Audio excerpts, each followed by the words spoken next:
Hey, sorry everyone. Our calendar looped back around because we're over here refreshing competition. Whoa. We're over here refreshing competition websites. It's like Groundhog Day. It just keeps trying looping. to see if anybody won any medals today. How long do you think people would watch if we just like the countdown restarted? It did. How many concurrent viewers? Like we did it 4 times. Looped back around. People would give up. All right, do your intro. Welcome to the Homebrew Guys with guest. This time we've got Carlos of Texas Longhouse Mead in-house, live in studio, and we're here to chat about homebrewing, the world of homebrewing, online, in person, all the things that are happening around you that you don't know about. We're going to inform you. I see Jage in here trying to doom the podcast already with a thumbs up frozen stream.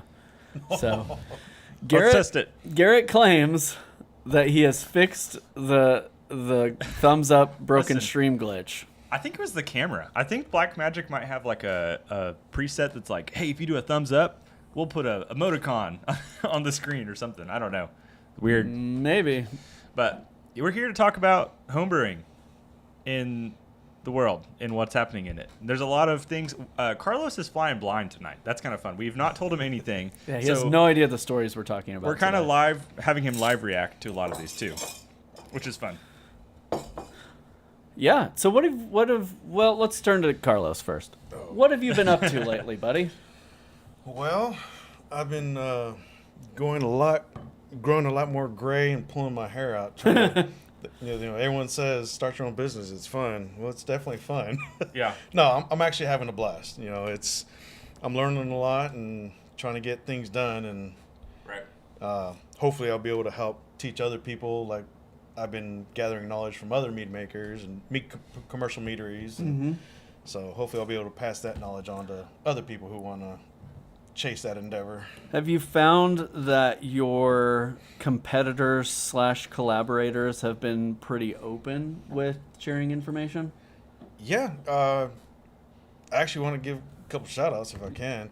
Go for it. Fox and Raven, Bryce and Savannah over there, they've been tremendous in helping me because they're in the DFW area as well. Brew Meadery, which is in Dallas, talking to them. They've helped me kind of navigate some things. Vinland Meadery, Clyde Hayes and his wife, I think Sarah's her name. They've kind of helped me kind of narrow down some things because like the TTB website just asks you, hey, we need this information.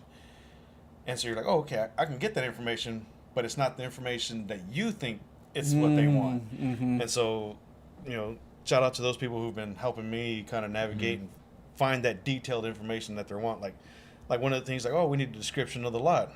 Well, it literally starts out with, at a post this many feet from this road at this degree and this azimuth. You're like, where do you get this information from? Yeah. But luckily, because of them, I've been able to get the information needed to submit. So TTBs submitted. I had a change. They sent back some corrections for me to make. And luckily they were just small corrections. So I should have my license back within the next week or two from TTB, and then I can start the state process. So Adept Nonsense asks, what was that last meadery? Vinland Meadery. They're outside of like Tyler, Texas kind of area. Okay. You said Clyde and something? Oh, Clyde Hayes. Clyde Hayes is the owner, operator? He's like 49 and his wife Sarah is the majority, but yeah. Okay. Right on. So what is your favorite way to consume ranch dressing? Also from the chat. Ranch dressing, buffalo wings, and pizza. Okay, yeah. I jive with that. What Yeah. about you? It's probably pizza. We went to Hideaway. Yeah. And Classic. We had some good pizza. Yeah. some good stuff. They have great crust. Yeah, we've done the Hideaway thing. Johnny's since he's been here. Where else do we eat? Johnny's not my favorite. It's a pretty good burger. It's a lot of grease. It's a greasy I don't burger. know. I get down with it. I get down with the Johnny's The burger. one I had wasn't that greasy, so I was pretty happy with it. Okay. It's the cheese that's different. You got to get used to the cheese not being melted. You got to get used to being like more cheese than meat on their burgers. Yeah, there's a layer. It is a heavy cheese on their There's a cheeseburger. sure amount of cheese. to be had. Melisandra says, "Good evening to three of my favorite gentlemen." Aww. We have a lot to cover tonight, but I wanted to talk to you about a few things going on in your world. So you made a trip. I made a trip out east of the Mississippi. How did that go? Yeah, I hung out with the crew over at Clawhammer Supply in Asheville, which is a super pretty place. I don't know if you've ever been there. Super pretty. No, I don't. I've never vacationed there. Well, so. Maybe you had. I don't know. That part of the world is beautiful. It is. The mountains. Yeah. I mean, we went to some cool spots, and there's a really cool hotel there that we found this. We stole a table basically and just sat in just mountain view and drank beer. It was a great time. We brewed up a braggot, and I talked to them a lot about mead. Gave them sort of a lowdown on more info about mead, which was a lot of fun. They tried some stuff. I sent them a lot of stuff to try. And so they got to try some things and helped me with a couple tastings, so you'll see them on the channel. Right on. And yeah, so it was a great trip. I mean, I think overall I learned a little bit about beer. I learned I was doing some stuff wrong as we were brewing. I got to ask them questions like, "Oh, I've been mashing at weird temperatures this whole time and not realized it," or stuff like that, where it's like, "Wait, why do you do that? Oh, that's why you do that." So there's a good intel for me, right on. And then good intel for them, because then they ask questions too, like, "Wait, what's going on here?" Or, what's going on with these kinds of honey, blah blah blah. So Fun Pants wants to know if you went to the cheese store while you were there. No cheese store. I kind of stayed in this one little mile radius. I didn't have a car, so I was like, I stayed in an Airbnb that they have, and then I walked to their, which was literally like a block away, their recording space, and then they had like a taco place. I had tacos like 3 times there. That's a lot of tacos. It was fantastic. I kept going back, so I can't complain. A great trip. He was there on a Tuesday. And so, it's true.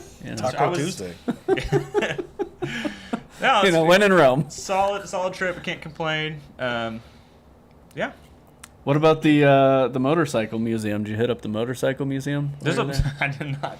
Everyone knows I love a Harley, though, man. I'm a hog fan. He is. He's got a sidecar, and he rides in the sidecar. He actually rides in it while driving the motorcycle. Yeah, Boone is the one who drives it. Yeah, it's really, he's well known around this area. It's pretty good.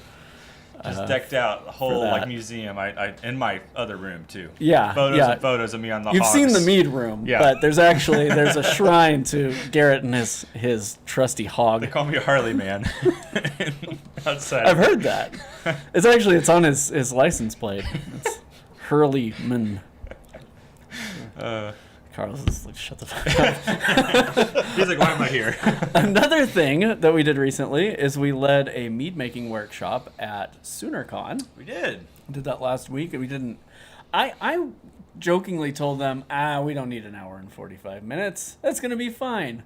And we did an hour and 40 minutes. Yeah. And then took questions at the end.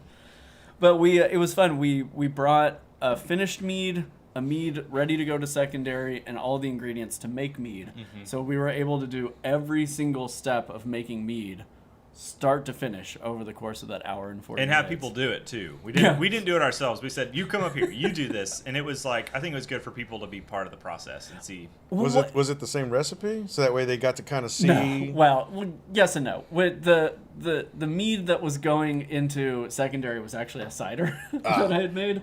But it was the only one I had that was like cleared with a nice big thick yeast cake at the bottom, so that like they could visual. See that. But visually, it was the same. Okay. Yeah. And then we, I think this is against SoonerCon's rules, according to their handbook. But we also opened a ton of bottles and let them drink mead the whole time. Listen, we opened bottles, and it didn't matter what happened to them. I just was opening bottles. I put them back there, and they kept on getting drank. I couldn't help it. And like the little wait staff would come in and like check them and take the empties away. They did take one and pour a couple out, and I was like, and even the people were like, kind of frowned. Everybody was like, "Don't waste that."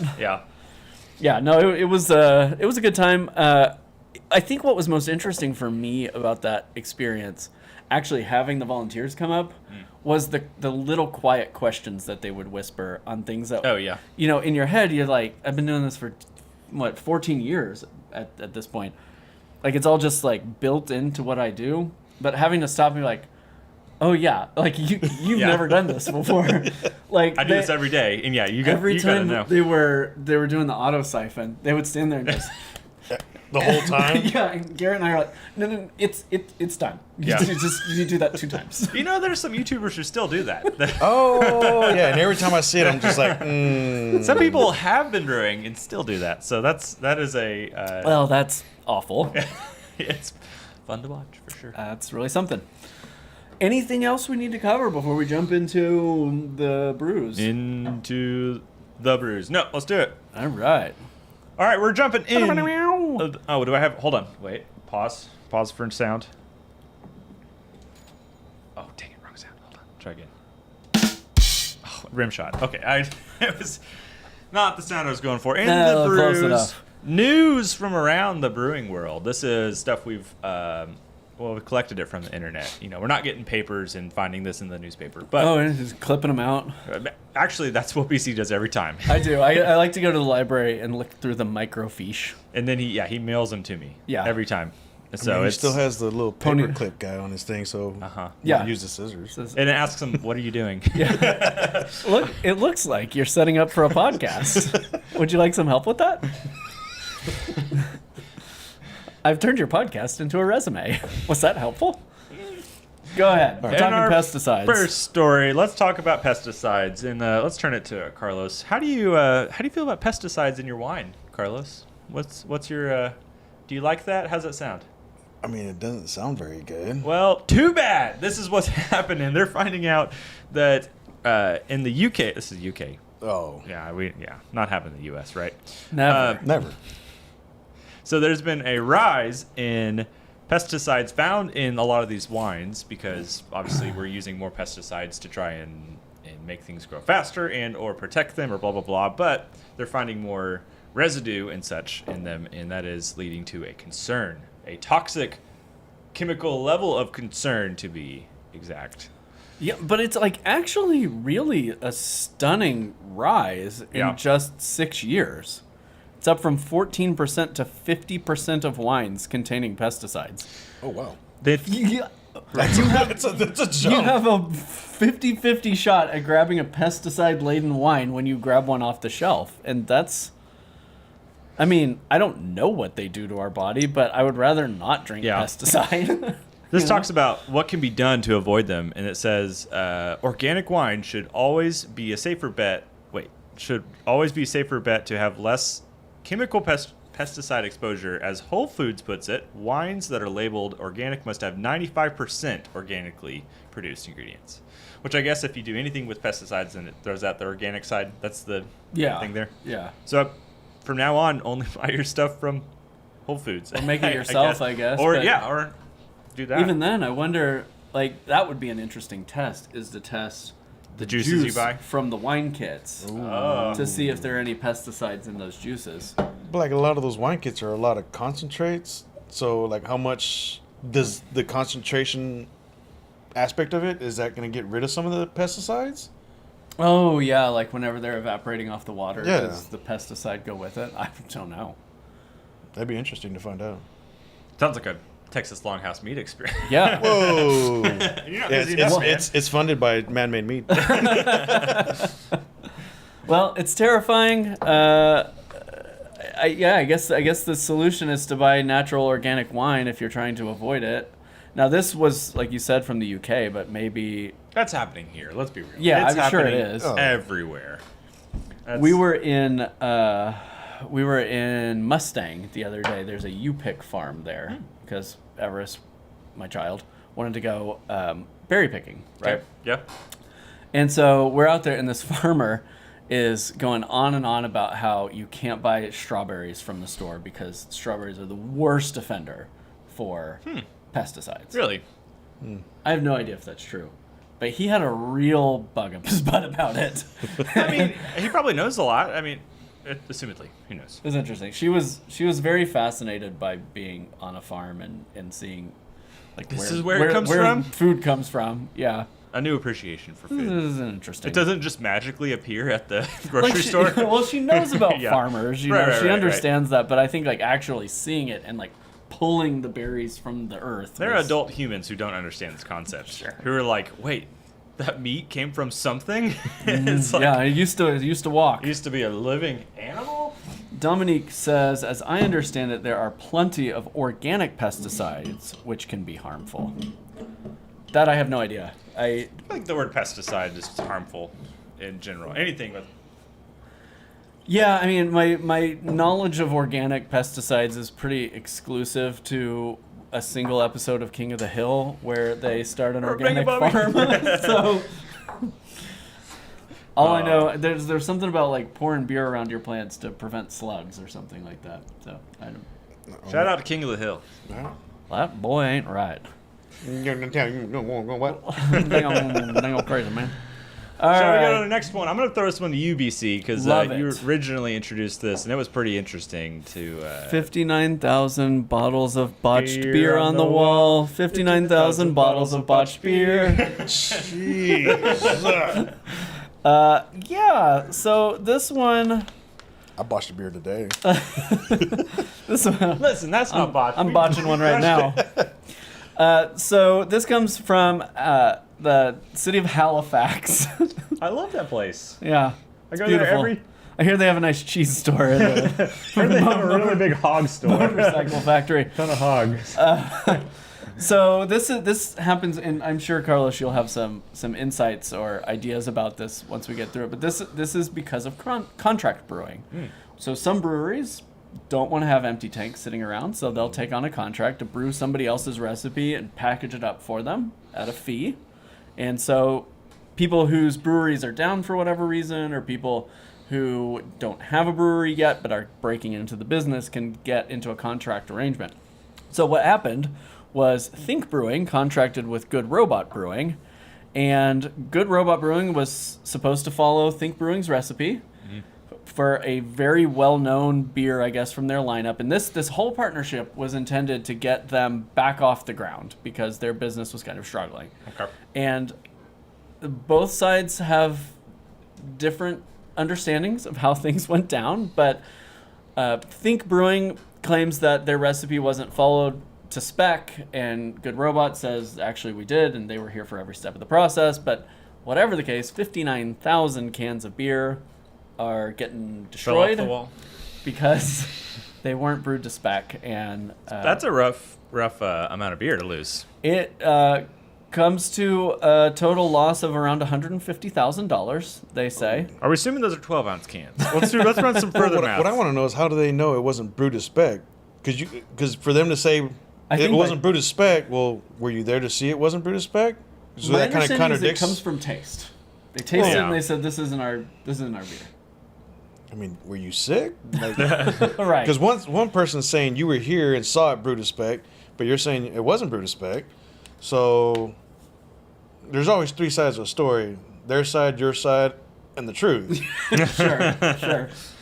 So everyone's truth is a little bit different. But again, how do you know it wasn't brewed to spec? Okay, yeah, if it's not the taste, I brewed my first beer today, so I can't really say I know anything about beer to be like, oh, this isn't brewed to spec. But like with me, You would be able to do it with someone like who did your recipe, though. You know what I mean? If someone said, I brewed your recipe. Like when you brewed my orange blossom braggot, Yeah. I was like, this 95% tastes like how I would brew it. Yeah. But there was still just like a little bit, it was forgivable. It's like definitely within the range of forgivable. Right. But there was a little bit where I was like, oh, Garrett brewed this. Yeah. There's always that little personal. but again, I drink beer, but I don't drink a whole lot of beer to know like, hey, something is off with it. Mm-hmm. Sure. So I assume if you made it enough, you know exactly what it's supposed to taste like. But like, how bad do you have to screw up a beer, or a recipe to be like, yeah, this isn't what we told you to make, and make the claim that it's a botched beer? So that's my only question. And That's that my it all only has question. to be destroyed. Yeah. So, well, why can't you just label it something else and be like, this is a new style, ta-da! Right. And just put it out and see what the feedback is, because you never know. Some people are like, this is actually better. I like this. Yeah. All right, cool. We're gonna poll the audience and make the changes. Yeah. Instead of dumping it and wasting money. Like New Coke. I like Mexican Coke better. Real cane sugar. Yeah, no, I just bought a bunch because I'm going on vacation next week. I bought a bunch, and I bought a nice bottle of white rum to go with it. Nice. It's going to be a good time on the beach. All right, so quick question, though, before we jump to the next one. Would you ever contract brew for someone else or have somebody else brew for you Oh, to actually go out and sit on a shelf? that's difficult. Like I'd have to. I just wouldn't willy nilly be like, "Hey, do this for me. Here's the recipe. Follow it," and just let them blindly do it. You would want to be there. I'd have to be there because like I'm not. I hate being called the Bochet man, to be honest, because Yeah. like there's still a lot about Bochets I want to learn, and hopefully going commercial I can get UC Davis involved, like we've talked about it before with the Bochet experiments, but like having somebody else do my Bochets, I couldn't do it. Like now if somebody's like, hey, I want you to do a Bochet for me, hey, you came to the right guy. I at least know a lot. Hey, I'm the Bochet guy. Let's play a little bit here. But I couldn't let somebody else do it for me. No. Interesting. I think I'm with you. I think I would have trouble letting go. Yeah. Yeah. Yeah, I wouldn't be able to commercialize. Yeah, have somebody be like, I'm gonna brew your recipe and sell it and be like, for you. Right. I don't know. Maybe. I'd have to have some really extensive testing. To see what they can Interesting. do. So Samusum says size of the tank can make a difference, and he works at a cider house, so Sure. he would know. All right. Can make a difference on ferment as well. So many factors possible when changing facilities, brewers, machinery, process. And yeah, I think that's the thing. We often talk about, oh yeah, recipes are scalable. If it's a 1 gallon recipe, just multiply by 5, and you've got a 5 gallon recipe. But especially in beer, that's not necessarily true. Because Especially with like efficiency in brewing, like that. He's talking about brewing systems. I I was wonder- figuring out brewing system today. I wonder if that might have been the problem. Is the efficiency between what they were doing and what the contract company was doing was different, so that altered the flavor. yeah, I mean, you might have more sugars, you might have more unfermentable sugars, you might have more alpha acids. I mean, there's. Yeah, it's not simple, especially in beer. All right, you boys thirsty? I'm ready for some really old brews. Oh, here we go. AC. Yeah, me too. So- How about 2000? Yeah, in Spain. There's a 2,000-year-old burial urn that was unearthed, and it included some ancient wine still in it, which is impressive. And still liquid. How? That's crazy to me. I guess it didn't have anywhere to go if it's buried and and it's in the. But amongst said 2,000-year-old wine, it was a burial urn. So there's just a couple bones, just one or two bones and a few bones they say, in your wine. They said something like of Roman remains. It's something about a man. It was funny. They mentioned man in here, and I was like, I had to laugh because it was just so casual. Like, and there might have been a dude in there. Yeah, in there with the wine. Yeah, he might have had a couple bones. It's a 2,000-year-old bone broth. Yeah. So my question though is, last year Mead Stampede, you brought out you, Rob, and Steve tasted your chicken beer. Yeah. Did that have bone in it? The old cock ale, yeah. It's not in the bottle, but there was a whole chicken that went into that. And I've got some ideas around cock ale. Like, I'm not done with cock ale just yet. Okay. I've got an idea. I'll spoil it a little bit because it's not going to be on my channel. It'll be on another channel that I've got control of. No. Now. But there's no way they brewed that. I've got an idea on how to make a chicken skin tincture. No. From rotisserie chickens. Bro. Is this you trying to get back at us for trying to bring the chicken and waffles to Mead Stampede last year? I'm just saying, it could be a thing. Yeah. Never say never. So this quote from them, they're talking about how they got to figure out if it's a red wine or a white wine. And they actually tested for a specific acid that I guess is unique to red wines, and it wasn't in there. So they said, "Oh, this was a white wine." It's just Then really. why did it look dark in the picture? Did it It's oxidize? 2,000 years old. Dude, I can't believe it oxidized. That's crazy. Yeah, their DO management was so stringent. Dude, they back should have then. sulfided that. That would have for sure held it up. If for it's like like somebody 2K, forgot to refill 2K, the airlock. 3K years. Yeah. That would have been for sure. Good times. Do you think anyone's going to try it? I Who's would. the guy who? I would. You gotta Yeah. remember, I was in the military. We did a lot of dumb things. How can you not try it, even with the bones in it? I mean, It's not just bones. It's a cremated human. It's literally. It's cremated, so it's fine. it's a finding It killed off the agent. bacteria. Tannin. Yeah, there you go. It's tannin. New tannin coming out this year. yeah, Bone meal. They're using calcium to buffer the pH. Oh, geez. There you go. Just baking soda. Okay, so this next one. Sorry. This was nuts. I had to read this a couple times to. Yeah. Okay. So, in a bizarre lawsuit, You should spell it out. Your situation. a woman is suing a bar after allegedly becoming so intoxicated that she caused an explosion, destroying a $10 million home. What? The car bomb fiasco occurred in August of 2019 when Daniela Lace, who's 26 years old, was driving home from a Marilyn Manson concert at Budweiser Gardens in London, Ontario. After drinking at the show and getting behind the wheel, she crashed her Ford Fusion. I like that specific, like her Ford Fusion, Tiny car. which was registered to her father, Oh no. into a brick home, rupturing a gas line and triggering a massive explosion that destroyed 4 houses and injured 7 people. Listen to this. Falling embers led to blazes in several homes nearby, Oh my gosh. and the entire neighborhood had to be evacuated with gas and water service shut off in the area. All told, the blast reportedly caused damages in the neighborhood of up to $14.7 million. Can you imagine that happening and then being like, I can't believe they sold me alcohol. They should have known I was drunk. Yeah. I'm not the problem. You're the problem. You led me to this I want to choice. speak to the bar's manager. Yeah, it's... If they, well, here's the thing, they probably will win. There's You gonna know- be something that she wins that like somebody counseled her and said, no, we could win this because of whatever over selling or whatever sort of thing. So I want to say I can add to this because I'm Carlos is like, this technically- happened to me. No, Like, technically I'm still learning in the process. Like starting the meadery, we actually have to take a class about how to identify people who are too much and to Oh. cut them off. okay. And so technically, like, yeah, you're trained to identify these people, and the fact that, like if she's by herself, you're supposed to identify she's by herself and learn. All right, we got to cut this person off.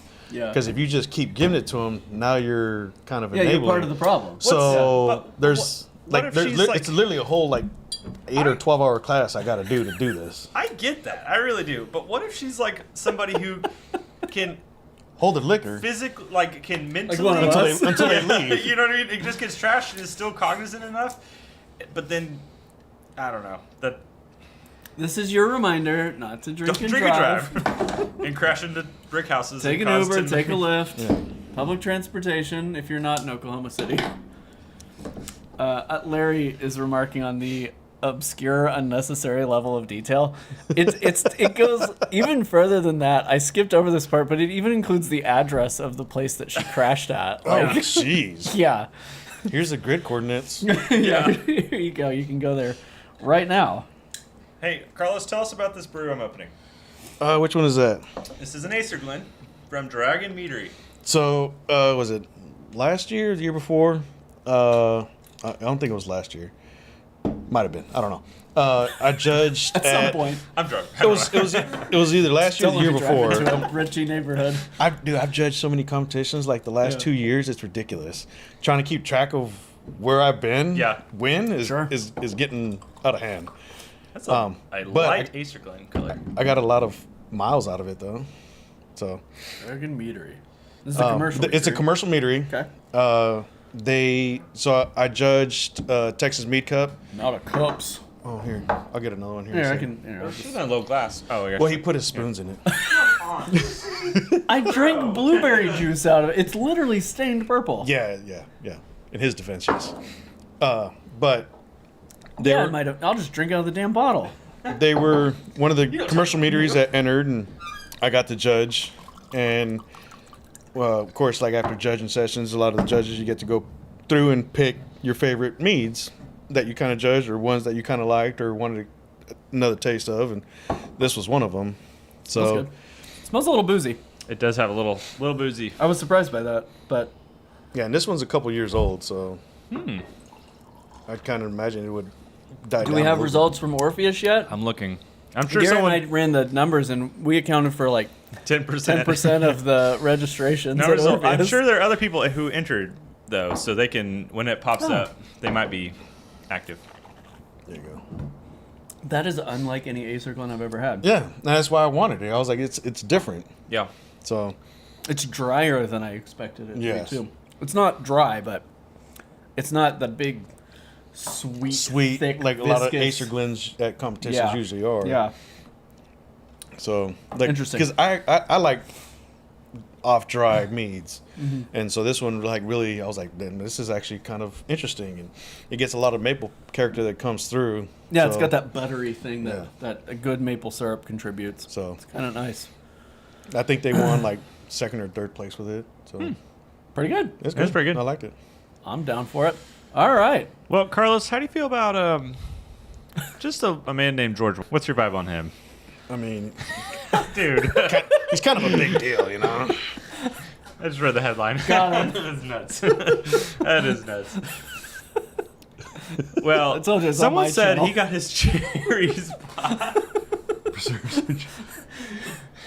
So, This is a cool story. It is a dude. cool, but your tile. Man. I'm doing my best here. You are. Yeah, I did tell you I do want to make George Washington's porter. You did. It's true. So- This is on the nose of a topic. So, speaking of unearthing things, this is the second unearthing story we've had. This is like the podcast of that this time. Yeah. They found, not really preserved. They found containers. I mean, I guess put in some vases or something and tried to put them away. Yeah, they had preserved them for the winter, and then they built like a porch or a patio or something over it, and so they just stayed down there. Oh, jeez. And I guess at some point they realized, hey, something's down here. And they open them up, and it says that they. Wow, you said they smelled fresh, but they said whole pieces of fruit recognizable as cherries were found in some of the bottles. Other bottles held what appear to be gooseberries or currants, though testing is underway to confirm. Yeah, they're also looking at the pits to see if they could maybe grow a tree Yeah. from one of the cherry pits, but they You hear don't. that, Kinshram? They You don't get think yourself it's some, likely. Some George Washington George cherries. Washington cherries for your Heart of Darkness. Hey, Carlos, what's your favorite style of up dog? What's up, dog? Nothing much. What's up with you? Thanks, Fun Pants, for that one. I think this is super cool. I'm like, there was a brief moment where I was like, am I a big enough YouTuber that I could reach out and see if they'll send me one? I work for this little place called Craft the Brew. I think no. But like, how cool would it be to eat one of those? You're talking about drinking 2,000-year-old wine, but to eat a cherry that George Washington put in the ground, Yeah. that would be amazing. Yeah. I would eat the pit too. Well, like you said, I'd grow the pit and then make a George Washington mead out of Yeah. it. And then you could do a bar top out of cherry wood. Ooh. Yeah. Well, I can't do that because I'm putting everybody's names on tiles. true. so- Yeah, where are the tiles? You should show those off while we're sitting here. Let me get Oh, this that's my knee. profanity off the screen. What? Yeah, so if you're not familiar, Carlos is... Oh, we're going to hijack it now. Okay, cool. Yeah, we're hijacking. We're going all in. Carlos, well, for one, let's show our Mead Stampede sponsors because Texas Longhouse Meadery is our presenting sponsor this year. Who's that? As Carlos is launching his meadery. Thank you to everyone who sponsored Mead Stampede this year. You're all incredible, and you are setting us up for a really sustainable future, and we really appreciate your support. Carlos, in addition to sponsoring Mead Stampede this year, is running a Kickstarter campaign for some final last lap fundraising toward launching his meadery. And part of that is he's got these cool tiles that are going to become part of his bar top.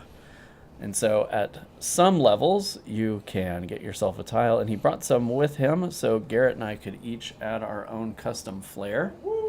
Look, hold on. I'm going to go up to the camera. Is autofocus on? Yeah, this is the autofocus camera. Love that. All right. Does this look good, Carlos? You see it? It's pretty dark, but yeah. There's no light on it. Wait. There you go, right there. Right there? Yeah. Hey, there it is. Hand sketched. Here's Garrett's. Very cool. So that Kickstarter is running for what, another week or two? Yeah, it's running until July 4th at 12:34 p.m. Okay, so you got one more week to jump in. Go ahead and jump in and support Carlos. The link is in his bio on Instagram, and we'll put it in the description of this podcast in the next day or so. And it's as little as $10. You get your name on a tile. We write your name on a tile, and then we epoxy it into the bar, so your name will be forever entombed in our bar. Woo! And then $50, you get your name on a tile and a special founder's glass. I've showed Garrett the glass, and he thought it was kind of cool. And then $100, you get your name on the glass. You get your name on a tile, a glass, and extra merchandise. Like we'll send you a shirt or a hat. Like the survey will come out once the campaign closes. And then if you happen to be in the area and have your founder's card, you get special perks in the tap room that I really can't say because Kickstarter kinky. won't let me. Very, very kinky. But You got to come in to find out. And then of course we got a couple other ones. Somebody's actually did it. We have a $500 and you get the whole venue for 4 hours for you and You get 25 the whole people. place. Yeah, by the I mean, location. if I was closer, that was a tempting option because Yeah. it would be a lot of fun to bring a dozen friends down and just go ham. And then we have one slot, and I had one buddy that kind of toyed with it but never pulled the trigger on it. It's $1,000. Unfortunately, I know it's a little pricey, but you literally get to spend the day with me. And the description says, "Spend a day with award-winning mead maker." Yeah, it really does. Who's that going to be? And then we get to brew a mead together. That's cool. Commercially, so you get to see like a full Ooh, there you go. 290-gallon fermentation going. Dumping honey buckets. Dumping in. honey, pumps, water, like Love everything. And then with that one, we'll coordinate beforehand so that we can build a recipe that somebody wants to do. As long as it gets TTB approved, they can help with the recipe process, the making of it, and help pick a name That's a for pretty it. good deal. So, That's amazing. but yeah. Good times. Oh, yeah. It's been going really well. You hit your goal in like 24 hours, right? So 18 hours. 18 hours. Granted, our goal was originally just to do the bar. Like, we Yeah. just want to complete the bar, get some extra decor or whatever. Sure. And we hit our goal, our $3,000 goal in 18 hours. It's amazing. And then so we did, luckily you reached out, you're like, hey, make a stretch goal. I was like, ooh, all right, cool. So our next stretch goal was, hey, if we hit $6,000, we're getting slushy machines.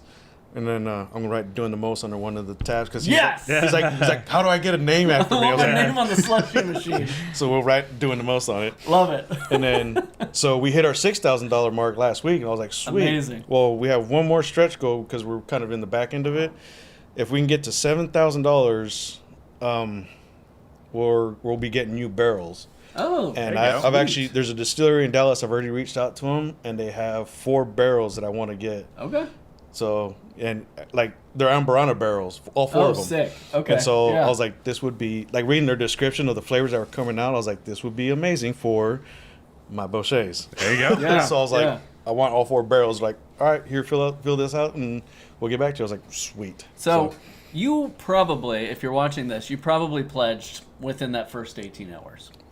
Yeah. Here's the deal about Kickstarter is you can go back in and you can add more to your pledge. So like I was the dollar amount that put them over their original goal because I went and tacked another $25 onto my pledge to push it over. You can do that too, and we can get them all the way to that final stretch goal. So consider going in and adding another $20,000, $50,000. I just got the summary for it today. We're at $6,315. So we got $685 to go. So You can be a part of that. You can do So, it. shout out to Carlos. Let's jump back in the news because we're almost done with this segment. All right, I really want to get Carlos's. oh man! All right, here we go. He said you're gonna go blind into this. I was like, all right, Well, this is not the one I'm talking. This is not the main one, but Oh, this not is the- a okay. wild one. okay, I'm here for There's it. a lager that they've called I like lagers, you know this. Osama bin Lager, and it is. Look at this label. That is awesome. We've talked a lot about lagers recently. Mm-hmm. Obviously, people are upset about the name. People are not loving that it's been selling very well. It's sold out. It's sold out, yeah. In fact. Yeah, their website went down. this, but they said the proceeds go to a good cause. Each barrel sold, the brewery donates $13 to charity, benefiting victims of 9/11. So, I mean that is a charitable thing. Yeah. It is a little odd. It's a double-edged sword. Yeah, there, I think. There's a lot going on there. A lot to process. Yeah, did you see the names of their other? I did not know. Putin's Porter and Kim Jong Ale. These people know how to really push the buttons. You know what? For sure. Hey, I'm here for it. So, to clarify, $13 from every barrel sold goes to benefiting victims of the 9/11 terrorist attacks. So we have to give them some props there. But $13 a barrel? A barrel's like, yeah. 30 31 gallons? Yeah, 32. 31, 32. So every, how many? Every, 15, there you go. $100 every, something like that. And is there like a victims fund? Or Yeah, like, what do they mean by benefiting victims? Buying them socks? Yeah. Well, yeah. What is it going for? Like, I know a lot of 9/11 fundraisers or, I guess fundraisers, charities. Charities. So but again, $13 for every barrel. Like the OKC marathon makes a lot of money. Like you can do $1. That's true. I don't know what that money goes to for the OKC. I bet it goes right to that. It supports the museum. Okay, that's good. At least that makes sense. Yeah, supports the museum. I don't know. I think this is a little offensive. But, it absolutely is. The guy's also been dead for 10 years, so. Yeah, where's the too soon? Yeah, like how long is too soon? I mean, doesn't South Park say that you have to wait 20 years for a tragedy to become a comedy? South pretty Park's sure. always right.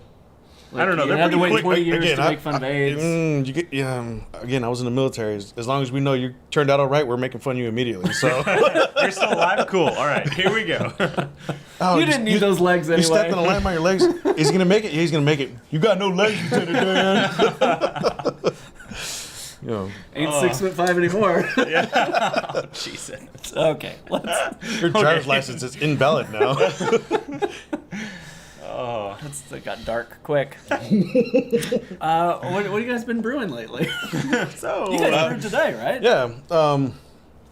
So technically, I can still say I'm a home brewer because today I officially made my first all grain beer. So other than that, I've always done extract braggots, and I've never even with my homebrew club, like, hey, we're making a beer today. We'll show up for the homebrew club, and then me and a couple people will make some mead, or I'll just sit back and be like, I'll drink the beer and see what you're doing, but I have no idea what's going on. Right. But thanks to Garrett, I made him do it all. Like he made me do everything and explain the whole process as best as he could from the information he learned. It's so chill compared to what you think it's going to be. We sat at this table for like probably 3 hours a day, just being like, just shooting the shit. Just not even. It's nice. Sitting here with turkey basters trying to get the wort chilled. We did have some unorthodox methods to chill it for sure, but it worked though, right? It worked. Nothing wrong with that.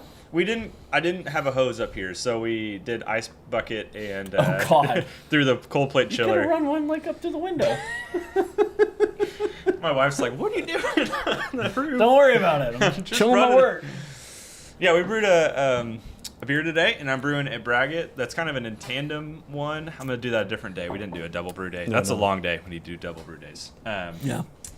That will be in a video that will not be out for a very long time. So why even talk about it? It might be 8 months, 9 months, but it'll be fun. It'll be a great video in 9 months. I'm just saying, I brewed my first true. beer today. No, I'm very proud of you. Yeah, both. I think it's fun. And now he got the bug because he was like, maybe I want to go off and like get some stuff and start doing this. So it is a fun Saturday. Not during this heat. Oh but no. That's what we did up here. October, Dude, November. he walked outside just throw something away, and he's like, no, we're doing it inside.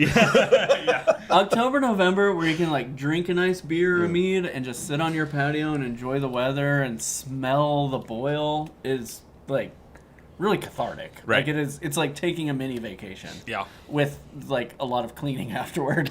Yeah. It's true. It's fun. At the same time, I also did teach him a few things because I've been using Quick Connect since whatnot. And the system he has now has a bunch of quick connects and tri clamps, and it's like, yeah, do this, and how about we do this? And he's like, man, this is amazing. Nice. So, I was like, this is all new to me. So I haven't used a pump. I haven't done much of that stuff Because you before. brewed on the claw hammer system. Yep. Yeah. Yep. New. A lot more advanced than the Beaver setup for sure. You tell me Beaver doesn't compete? No, interestingly not. Larry asks, how's the humidity? You walk outside and you're literally drenched. My thermostat said 83%. yeah.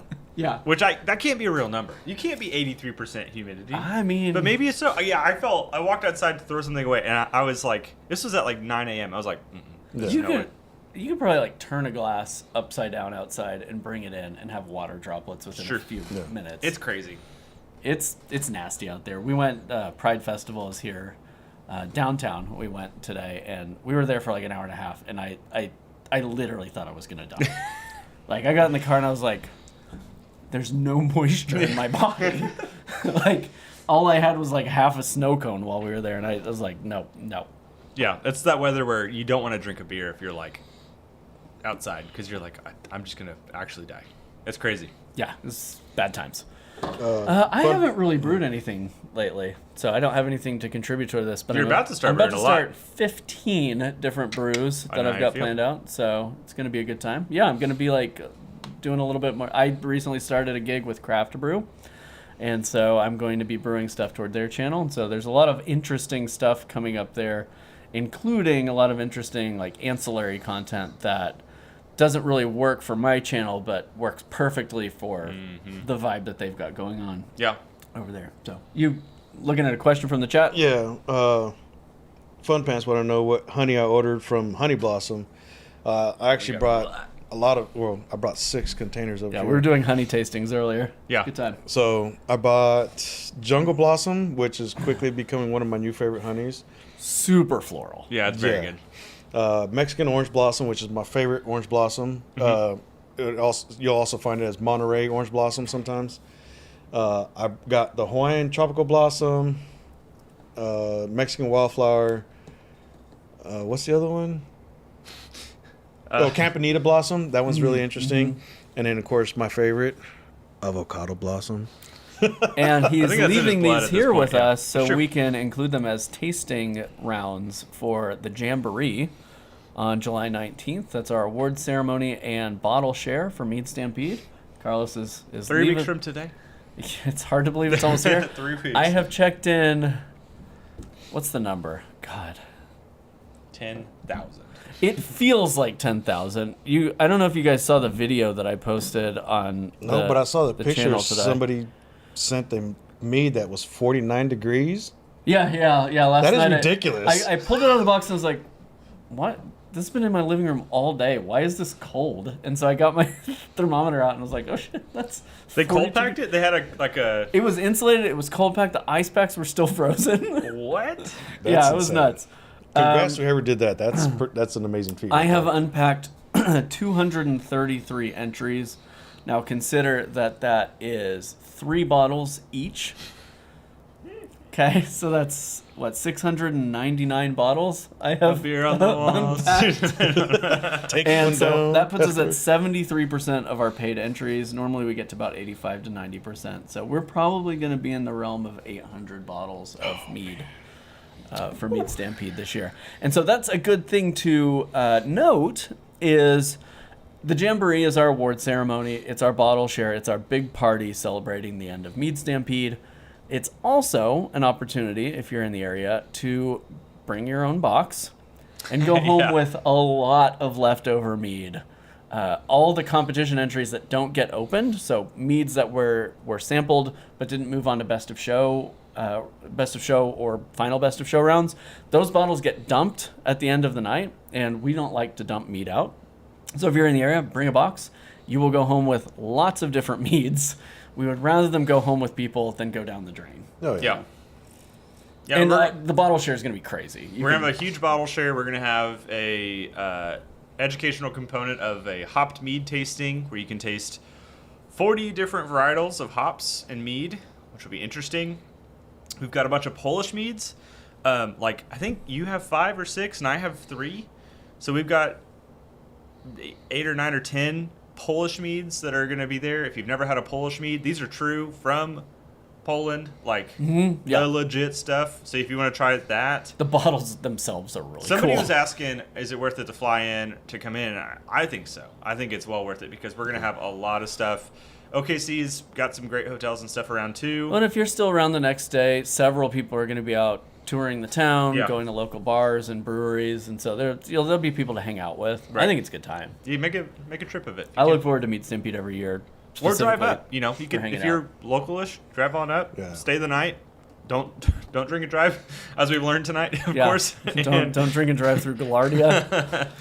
And head home the next night. Or really next day. Oklahoma City specific joke there. Yeah, you can get to try some of these honeys too. So and if anybody, I'd recommend if you're going to come in, bring some different honeys from maybe your area. And so that way everyone else gets to try it and experience different types of honeys and different profiles. That'd be cool. That'd be cool to do basically 1 year to expand your really palate on honey versus just using Costco honey. We did that a little bit at SoonerCon. We brought a bunch of honey sticks that Garrett had of all these different varietals. So as we're talking through meads and talking through how honey affects the final product, people are able to taste these different honeys and really, like, for a lot of these folks, it seemed like for the first time realize that a varietal of honey meant something. Yeah. I was like, oh, this orange blossom is very different from this meadow foam. Yes. It's pretty cool. That was fun. Larry asks, were there any really bad boxes that I opened this year? Oh, yeah. Oh. Hold on. Pants bad? Like wrapped in pants level? There was a T-shirt in a box yesterday, and I don't know why. Not holding a bottle or anything? No, I think it maybe got forgotten in there. I'm not sure. But that box arrived basically split at every seam with the shirt hanging out of it. And the bottles were fine in it. There was one box that I got everything home. Nothing was leaky until I started smelling mead. Oh. And so then, I've got 30 boxes piled up. And so it's like, okay, let's find the one that smells like mead. Geez. Finally got to it. It was like near the middle of the pack. And there was just a little bit of a wet spot starting. And I opened it up, and whoever, I try not to call people out, so I didn't even commit their name to memory. But 2 of the bottles, the bottle caps were not properly crimped. Oh, yeah. And so the bottle caps were sitting kind of cockeyed on the top of the bottle, and one bottle was fine. The other 2 had leaked about 30% of the bottle out. But this person had put them in Ziploc bags, as we recommend. Nice. So it was mostly contained.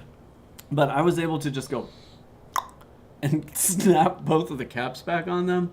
I left them as is, so when we are doing our relabeling part, somebody can make a note of, hey, let's start with this bottle that didn't pop its top. Yeah, right. So at least they get some kind of fair judging. There was one, I think the second time I did pick up, where it was leaking when I picked it up. And when I got it home, they had put the bottles in those inflatable bottle shippers, where you blow them up. Yeah.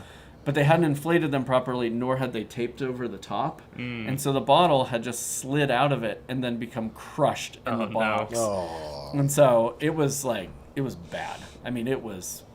I sent Rob. I like to send Rob pictures. So I just sent him a picture of me holding this bag, and it's just this crushed bottle full of bag full of mead. So there was that. There hasn't been anything super interesting, but there's been some bad packaging. But I would say overall this year versus the previous 3 years, the packaging has been the most consistent with best practices. Good. So for the most part, most of them are in a trash bag. Most of them are individually bagged. Most of them have the QR code rubber banded on and visible, so I'm not having to do a lot of effort to scan them all. That's good. So I think that... Have you had many taped ones? No, not a lot of tape. It's good. Almost all rubber bands this year. And so I think people are really starting to pick up the best practices, and it's what that really translates into is it's much quicker for me to process these meads when they come in because there's a consistent unwrapping and scanning process and not so haphazard. So it's been fun. You guys know this as close friends of mine, but I'm a bit of a germaphobe.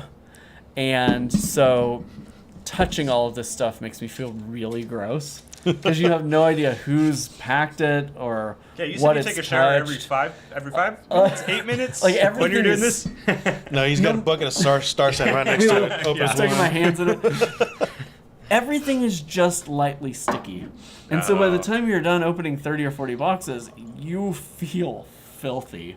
Like you It's need like to take, touching money. You're like, yeah, like when I was a bank teller, Yeah. my hands got so dry because I was constantly hand sanitizing because money grossed me out so much. ugh. And so every year, these are my least 2 favorite weeks of my year because it not only is it exhausting and time consuming and generates a ton of trash that I dump off on Garrett to figure out what to do with, but I also feel like I'm going to get some gross, like, worm or something. Yeah, that's his. That's you. Oh, Yeah. okay. This is for me. Congrats. There you go.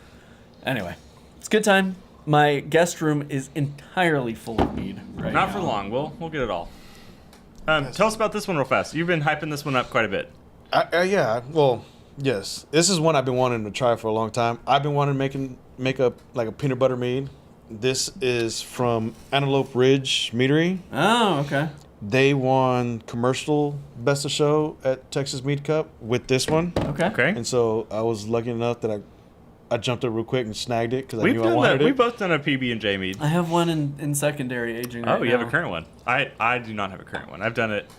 Well, I did. Everybody says, "Oh, use PB2 powder. Use the powder." And so I I've did heard one with the the powder. oil's the way to go. I'm not loving the peanut butter flavor in this one, and I'm kind of bummed about it because I spent like $40 on peanut butter powder, and I feel like it was a waste. That's very peanut buttery. Oh man, that's like cracking peanuts and Yeah. eating it fresh. The jelly side's a little bit less. It's very thick too. It's a very viscous mead. This just goes on and on. Well, This is one of the better peanut butter and jelly meads I've had. I had to pick it up from your house last year. Yeah, I mean, It took up the whole back of my trunk and Rob's car. I'm hoping somebody's got a big vehicle this year. Oh, that's right. I'm not going to be there. Sorry about that. Yeah, you're guys. not. You're not. Yeah, 'Cause I got the longboat outside right now. We can load it up with. kind of frustrated about it. We'll figure it out. And his grandfather has a truck, so maybe we'll enlist him. This is better than peanut butter jelly crime. Yeah, yeah. That Oh one. wow. Yeah. Very This is- very high peanut butter. The jelly is a little less, but it's still not bad. It's really viscous. This is a super thick brew. Yeah. This reminds me of going to Roadhouse when they still put peanuts in the barrels. And you Oh, just yeah. grab a handful, eat Yeah, it, and throw it on yeah. the floor. That's the peanut I'm getting. This is definitely. This tastes a lot like the one that I made, but this is better executed. The one that I made, 2 years ago? I think so. Where I mashed in 50 pounds of peanuts for like 2 hours. That was nuts. This is pretty darn good. The label's cool too. Yeah. Shelly says, "So you're saying we are wormy?" No, I just it's hard because I don't want to say that it's OCD behavior because I don't think I'm OCD about I don't feel compulsive to wash my hands a lot. I just when I feel dirty, I feel inescapably dirty, right? Like I need. Yeah. There's no way out until Yeah. the shower or something. Yeah. That's how I feel. That's fair. And you're touching all this tape and all this leaky mead and all And then you this get in your head about it too. newspaper. Like I opened one from the Netherlands the other day that was stuffed full of newspaper, which is kind of cool to see the newspaper in Dutch. But also you're you got all this newsprint dust all over your hands. And it's ugh, I feel yucky, and I don't have to rationalize that. You do. All right. Let's look at this month in brewing. This next one, this is the one I was hyping up for Carlos here because I think he could use this. All right, you ready, buddy? Check this out. It's pretty good. Yeah, you ready? I'm good. You're still checking Reggie. I was just seeing it. If there's a turn of the hour. You ready? Here we go. I think you should sell these in your merch shop. Oh, dude, can you imagine? That would be so slick.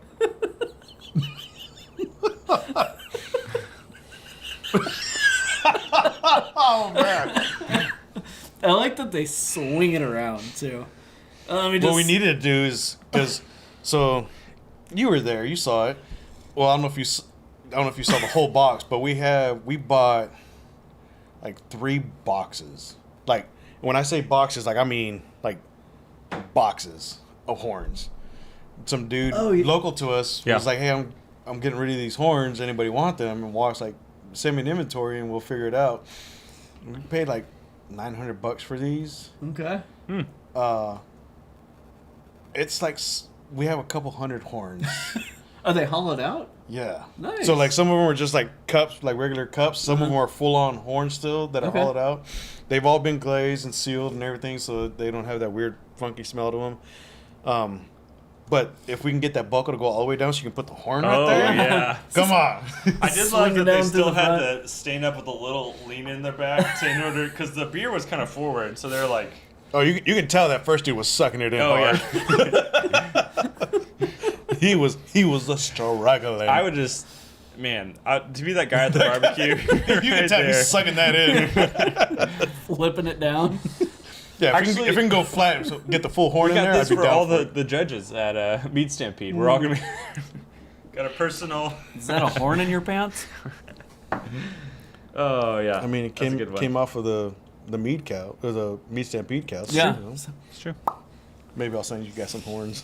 yeah. Send us a couple. I'm sure we can put them to use. All right. So this next one comes from Cooks Illustrated, which you guys may know from PBS. They have a show on PBS on, I think it's on Saturday mornings. They are claiming that to smooth out a cocktail, you should just add some uncooked rice when you shake it or stir it up.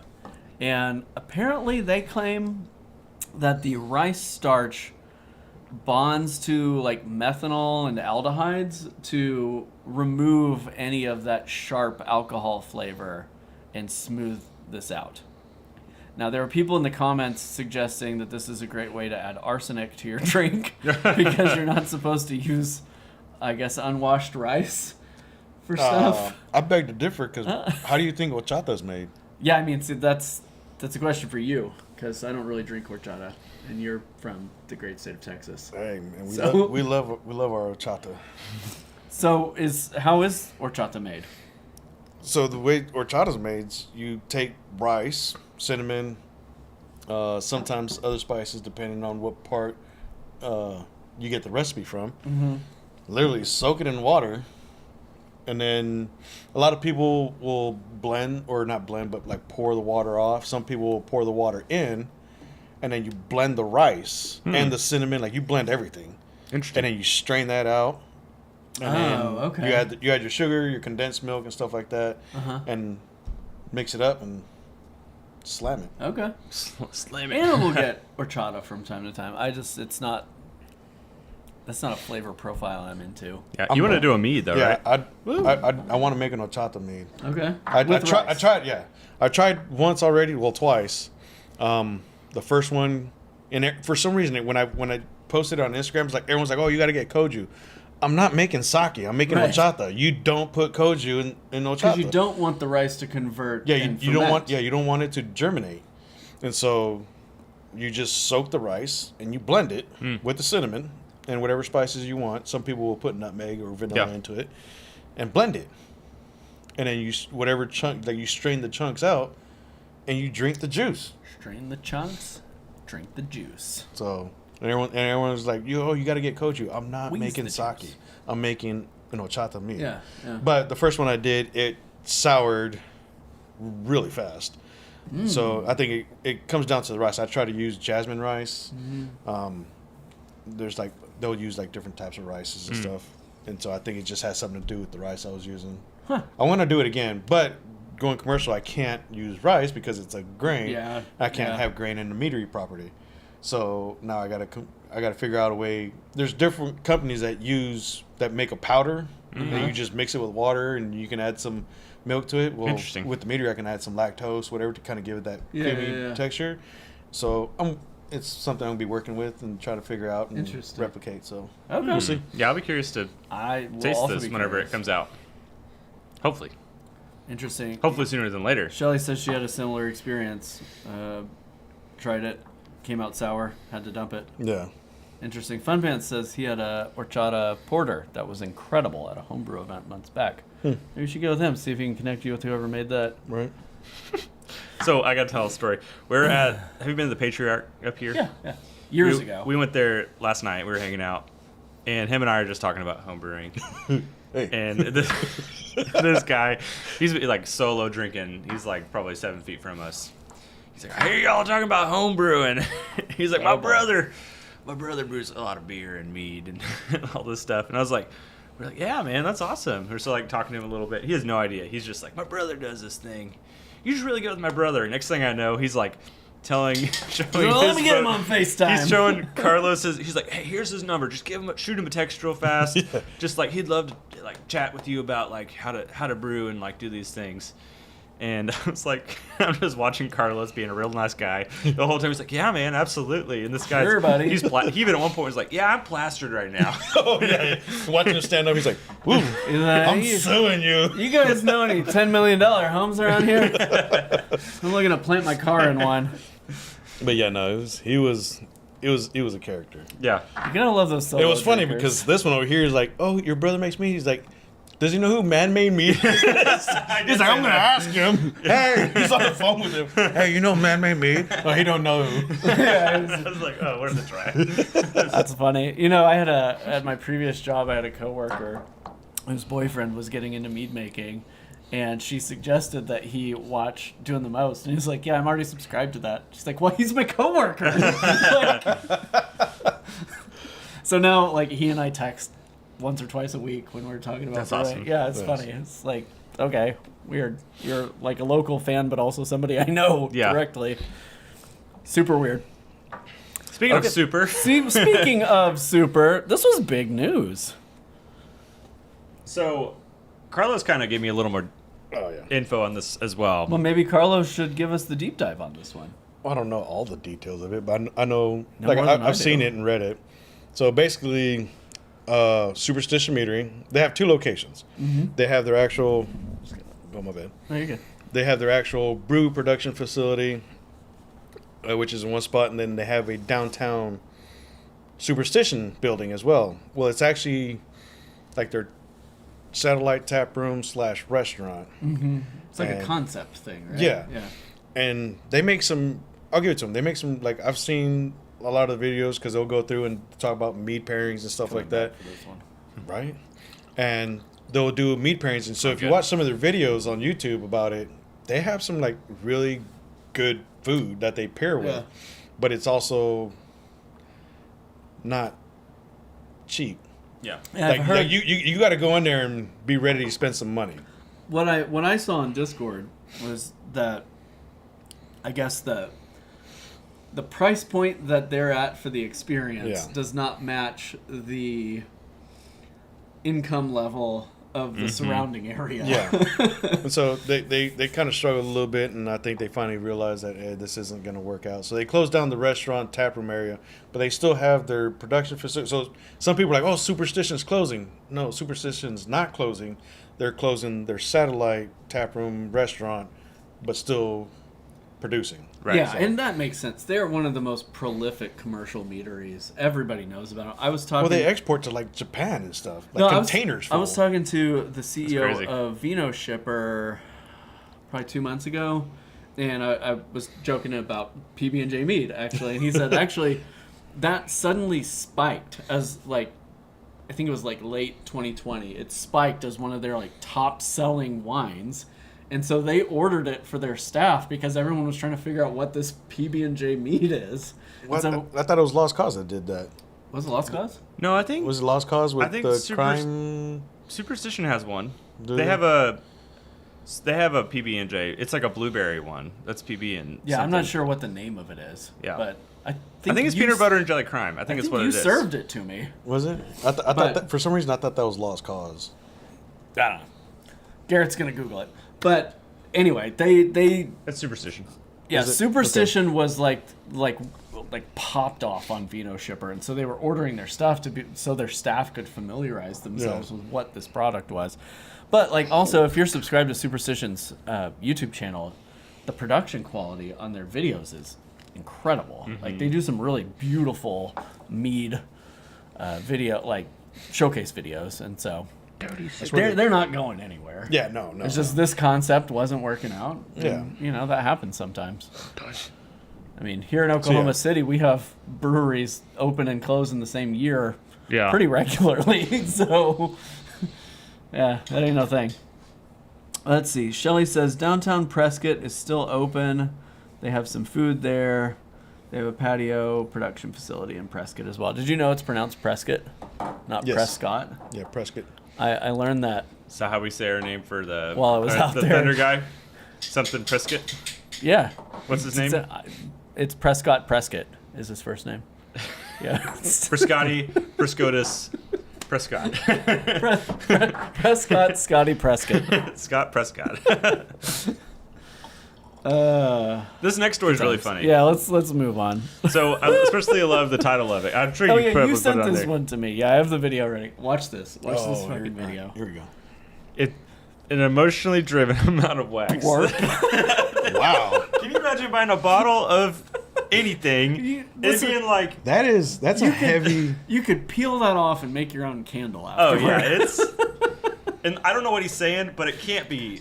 Oh, I It can't listened- rationalize. No, I listened to the audio and it is worthless. There's no reason to have audio on this, but y'all, once the link goes live in the description, you have to go and read the comments on this because people are just roasting this guy.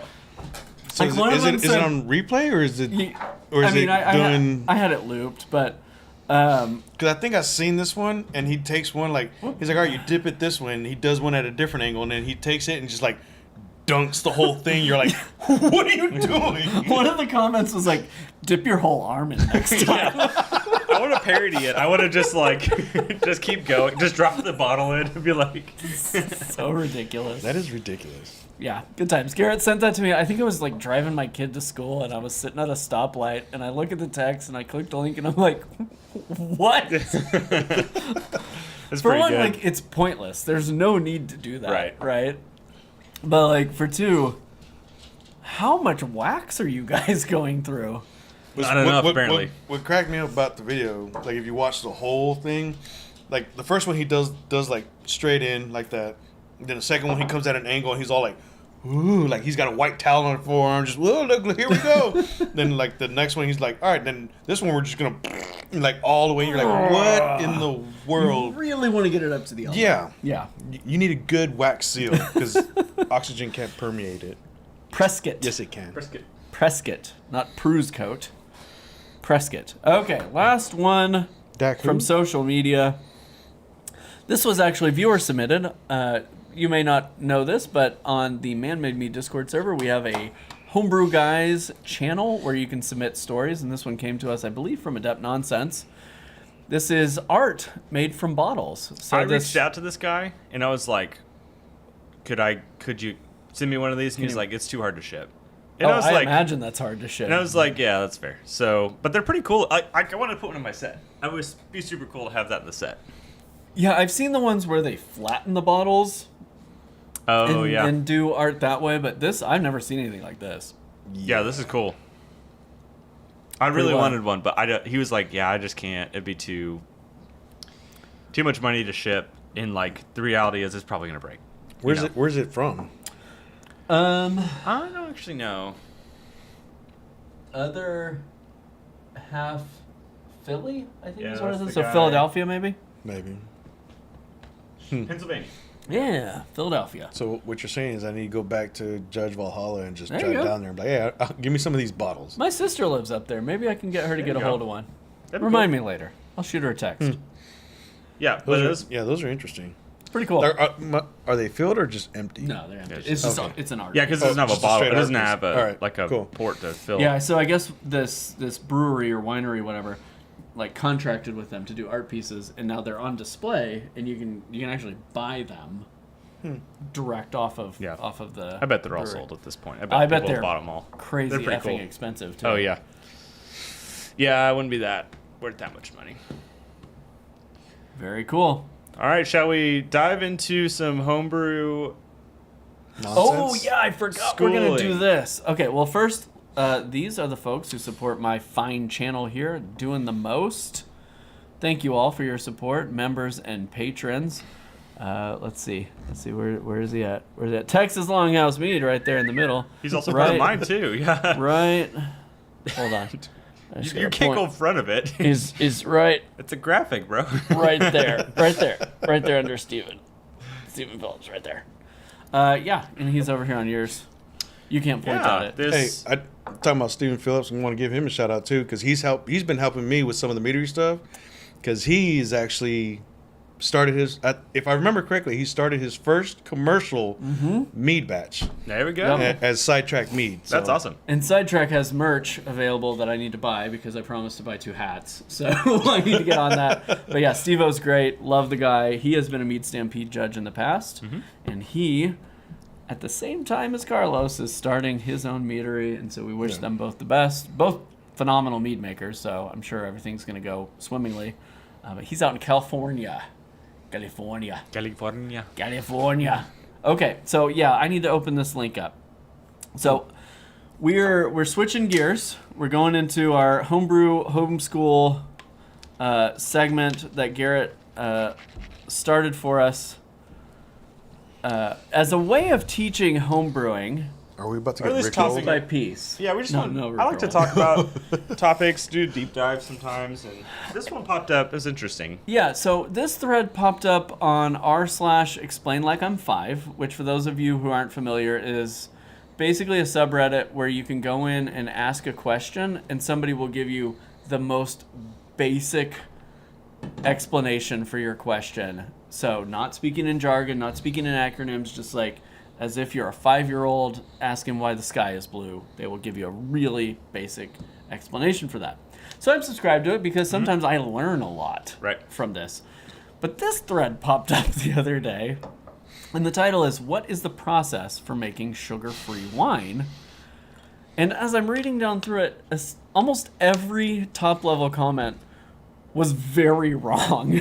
And so I sent it to Garrett and I said, what if we just kind of go through this and explain why these comments are wrong? Because I get that question a lot. We brought it up during our SoonerCon presentation. But a lot of people think that like the more honey you add to a mead, the sweeter it will be, which is not necessarily the case because your yeast might ferment all of that honey, right? In sugar-free wine, generally all wines are going to be sugar-free unless they have halted fermentation through pasteurization or keeving or some process like that. And then some wines are sweetened back on the commercial scale. But generally wine commercially is sugar-free because the sugar is converted to alcohol and CO2 by the yeast. Right. And so some of these comments were, and it may have changed since I sent it to you. Like, you know, things shuffle out in the upvotes, but some of them were really, really wrong. So I thought it would be fun to go through and maybe I read a comment and then you guys react to it. Okay. Might that be the best way of handling this? So, the question posed was, what is the process for making a sugar-free wine? This comment says, it's a lie. Yeast cannot consume all the sugar. It can get very close, but it will always leave a little bit behind. The source for this comment? This person has been making wine for 5 years. They might have a very popular YouTube channel. Yeah. Go ahead. Is there always sugar left over? It depends on your starting gravity. Maybe Homeboy's using the wrong yeast. Maybe he's a red yeast guy and he's making these wines and it's capping out. I mean, or you're also, all right, well, we're talking about wine here, so what kind of grapes are you using? Is it high acidity, so your yeast are dying out? Are you... It's true. Is it a high starting gravity that maybe you're reading it wrong? Because I've seen several posts where like, oh, you know, my starting gravity is this, and they take a picture of the hydrometer, and you're like, yeah, you are way off. So... Yeah. Because I've seen somebody, they're like, oh, you know, I made my must, and it's already at 1.00. How do I get it higher? I'm like, how are you at 1.00 and you just made it? And you see the picture of the hydrometer, it's 1.10. Yeah. Right. You're like, oh, dude, you are way off. Yeah. Right. Yeah. Which, okay, they're learning, so, Open a what? Bottle. Oh. I'm so, Glasses are dry they're over here. learning. So, benefit of the doubt here is like, all right. Brew, I hey, think. Oh, nice. yeah, that one's from Tracy. It's a Right on. Brazilian tropical and roasted pineapple. Oh, sorry. Yeah, you're good. I checked in her meads last night. And She then- left me about 27 cents inside that box. Aw. See, your so I'm glad I'm not the only one that puts change in the cup. And I use nails. because that way when you shake it, you Yeah, I use don't hear the nails. sloshing. So, but Okay. anyways, or like he's saying, he's using bread yeast, and so you're really not going to know. But yeah, and then some people are like, oh, my hydrometer's at 1.0000, it's done. Actually, no, not really, because it can actually keep going. That's why you'll get some readings where it's 0.990. Yeah. It's still, because, it's from 0 to 990, there's still sugar. So, yes, there's still some left. But a lot of times you get to that 1000, yes, it's finished and the sugars are gone. Yeah. And just kind of what you have in there, especially like when you do fruity things, so it's going to throw the hydrometer. But if you do like a traditional and it just goes, it'll go past that. Mm-hmm. And then yes, at that point, then it's eating all the sugars because alcohol density is less than water. So Sorry. I'm laughing at this person's comment talking about calories. They're like, alcohol has plenty of calories. If you want to Whoa, calm down there, cut boy. out the calories that get you drunk. Wow, that was not I a thought combo of popping words. cherries was strong terminology. Oh man, that's rough. Then drink vodka or high alcohol spirit if you're trying to cut calories. I just looked up. BC can attest. No, I know, because I made a sugar-free hard seltzer recipe that still pours at about 120 to 130 This is calories per glass. 64 Because calories. of vodka. It Yeah. has Well, yeah, calories. yeah.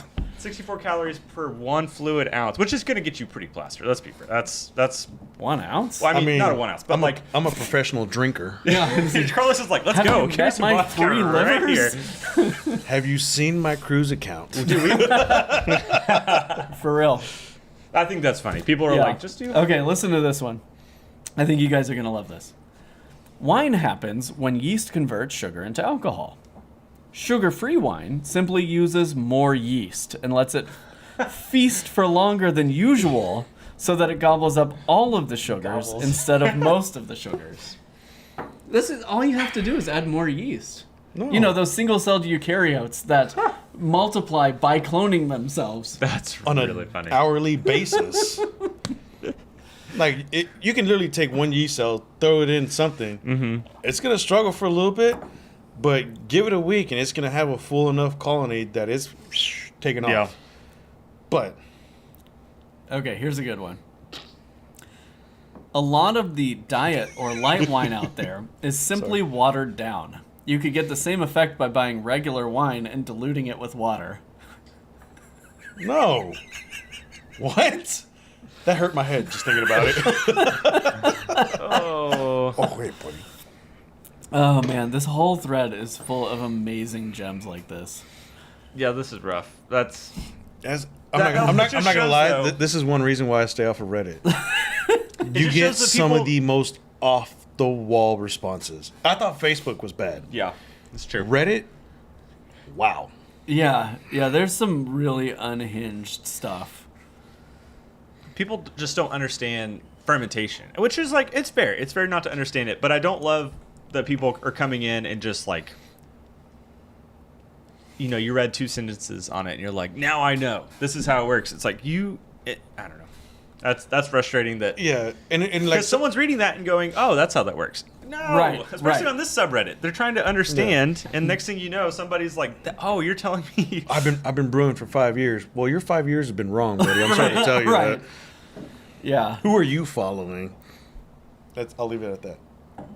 Yeah, so a lot of these comments say that you make a sweet wine by halting fermentation. And yes and no. Yeah. There are natural methods for doing that. Again, keeving is one of those methods where essentially you're racking it over and over and over again. And this is typically done for cider. but you're racking it over and over and over again, so you maintain a small and inefficient yeast colony so that it just kind of gives out before it's done, and then you can have a sweet cider. You have a lot of loss with that process. Well, not just that. If you're not doing it right, you're also, especially with cider, you're oxidizing the hell out of it. Yeah, and it's just it's incredibly inefficient, but it makes a drink unlike anything else you're gonna have. With natural wines, typically it's fermenting to completion, and then they might do something to back sweeten it, whether it's sweeten and pasteurize or the typical champagne process where you're degorging it and then adding a sweetener to it and then bottling it back up. Yeah. But most of what people are saying in this thread is very wrong, and I just thought it was really fascinating. Because at the time I sent it to you, this was all unchecked. This top-level comment that has mostly correct information was not even there. I feel like most people are trying to do the sugar-free thing. Like, I want to have sugar-free stuff. But then also, you're still consuming a lot of calories. You're still consuming alcohol. Like, just because you have sugar-free something. Yeah, sometimes the sugar-free alternatives... That's not... It's like, it works for you. It's worse calorie-wise. But... This guy always be cruising. Yeah, we were talking about today. Because, like, people who know me, I put my family first. It's Brazilian tropical blossom and roasted pineapple. It's a smoky pineapple is what it is. Yeah, I did. And then I took a sip of this and was like, whoa. That's not peanut butter and jelly. I thought it was peanut butter and jelly. And I was like, oh, yeah.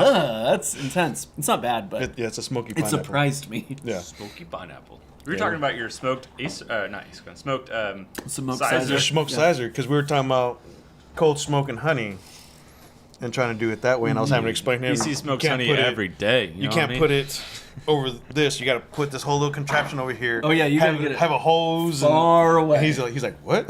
I had my smoker going, and then I had the honey as far away from that as I could get it, and it still got up to like 90 degrees. I mean, it was hard to control. I guess I could have put a bunch of ice in the bottom of my grill or something, but. Well, what I've seen people do is like they'll put the little smoker pot here, have a hose that goes into like a styrofoam Eagle cooler that's full of ice, so that way one vent goes into the ice and it comes back out on the other side chilled, smart. But you still get the smoke. Yeah. And so that way, like on average, maybe the most you'll get is like 75 degrees. So. Cause I know a lot of people that will do smoked cheese as well, and that's what they do. So that's smart. I tried to do a smoked cheese once and just straight up fucking melted. The problem with smoke. I know we're getting away from it, but the problem with smoked cheese is like once you smoke the cheese, you have to vacuum seal in it, and it takes like several weeks for it to finally like mellow out. Because if you just smoke it and try to it's a horrible idea. You got to vacuum seal it and let it sit for a couple weeks. I made a Gouda once and tried that and ended up with my cheese like halfway through the grill grate. It's like, well. That didn't work. Made a Gouda. Ted asks, and I can answer this one, but is this our Ted? Y'all, no, different. I think it's a different Ted. Sorry. Hey Ted, how you doing? But y'all may have experience with this too. He says, "Do you guys implement malic acid fermentation with certain fruits?" Did you read the notes before this? Because we literally like almost everything we've talked about here. I mean, this is you and I have talked about over the last 2 days. So I've done. I read it. Yeah, I read it yesterday. I've done quite a few MLF fermentations, and I've always done it with either wine grapes, red wine grapes, or what? I mean. Now, do you inoculate? Grapes were red wine. Do you inoculate, or do you? I inoculate with bacteria. Because some yeast will automatically, once it finishes fermentation, will allow it to convert into malolactic fermentation. Well, I don't know anything about that. But I have to look it up because I again, you guys kind of know me. I go off the deep end sometimes. Sure. And some of the yeast, I have to look it up again. Some of the yeast will actually automatically change over to a malolactic fermentation if you let it sit long enough. Now, if you just like, hey, it's at 1,000, it's finished out and rack, then it's not going to do it. You have to actually let it sit on the yeast cake for a little bit, and it automatically does it for you. I don't know anything about that. But I have used just like an MLF bacterial culture. And like I said, red wines and blueberries, I find that it does really well with. Yeah. And essentially it's just taking malic acid, which blueberries don't have a lot, so usually what I'll do is add a little acid blend or malic acid to it so that there's a little bit more to be converted. Is there like 10 to 15% malic acid? But it works really well. The thing with malolactic fermentation, there's like two things to know. One is it takes forever. It takes like 6 to 8 weeks. Yes. It takes forever. And the second thing is you cannot use potassium sorbate to stabilize Geranium. if anything is active Yep. doing MLF. If MLF is finished and you're certain it's finished, then you can add potassium sorbate and it's fine. But like he just said, if you add it and there's any bacteria actively doing MLF, it turns it into this rotten geranium flower Interesting. thing, and it's nasty. Yeah. And so you have to be certain. And so typically my rule of thumb, if I inoculate something with MLF bacteria, is to just wait months, 6 months, 7 months before I ever add stabilizers to it to make sure that I don't get that flavor. But I don't know if this is unique to like a certain phenotype of person, like cilantro tasting like soap. I have that gene. But when I am doing an active MLF fermentation, when I pull a taste, I can feel it. It feels like a stinging, tingling sensation on my tongue that's different from alcoholic fermentation. I've read that, and I've never known anybody to, so that's interesting. Yeah, I can feel it. And I've had conversations with folks about, like, I don't know if this is Like works I've for read, you. Like I've read like some people like it literally feels like ants are crawling across your tongue. You're like, Yeah, that can't be enjoyable. You know what it feels like? Do you remember that it was called Pinhead? It was like this toy where you could press your face into it, and it would make an impression of your face with these little like dull pins. Yeah. It feels like little needles. I don't know if that was for your face. I feel like that was for your I hands. think you're supposed to put it on your face. what do you? Yeah, okay. You're the guy that walk across Toys R Us kids, and I look over and there's a middle finger pointing at me. Like, what the hell's going on? Oh yeah, double deuce it. Exactly. MLF has that kind of effect. Yeah. I recommend it if you're into that sort of like soft, smooth kind of fruity character. But I could see places where it would disrupt that flavor in a way that feels uncharacteristic of the thing that you're fermenting. But yeah, like dark berries, like blackberries, raspberries, blueberries, red wine. Yeah. Yeah. Letting it go through MLF can add some good properties to it. And it makes it more complex. Yeah. Smooths things out. But that's trying or doing either a wine or a mead and doing it, having MLF happen. Like that's not just a simple. You gotta know what you're doing. Yeah, because like you said, you know, if you stabilize it too soon with sorbate, you're dumping it. Right. And you will know instantly as soon as you try to drink. You're like, nope, done. Because there's no saving it at that point. Yeah. Something you have to be very careful with. But I have never had it happen to me, and I haven't either.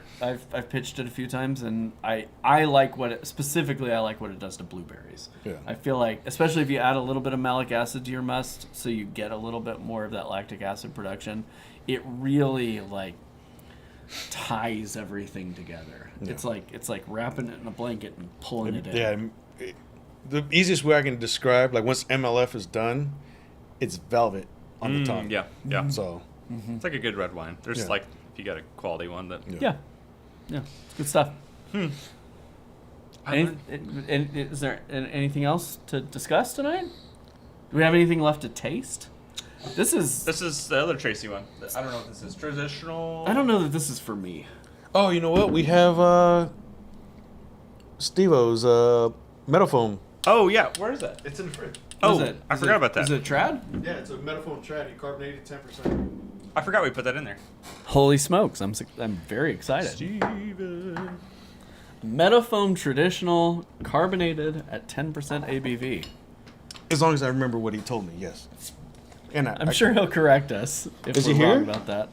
Did I not see him earlier? Maybe I didn't. I don't know. He told me he was going to try to tune in because he... I like this cute little half wine glass you got down here. This is a Domro's cup, brother. Oh, yeah? So, Orpheus was judged today. They still have yet to post their results. I'm looking. I was really hoping that would pop up live That tonight. would have been fun. That would have been. Do we know if Tank was there?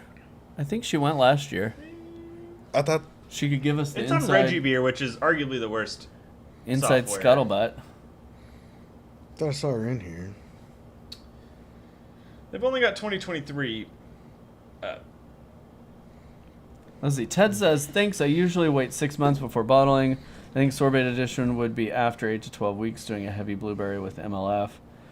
My strawberry banana blueberry was too... So I'm watching on my TV. Hope it's Oh, good. nice. Thanks for the shout out too. was too tart and acidic to taste. Yeah. MLF can help with that if the problem is malic acid. If the problem is tartaric acid or citric acid, then you're going to have to do other methods of buffering or titrating to get those acids out of there. This is probably one of the better metafoams I've ever smelled.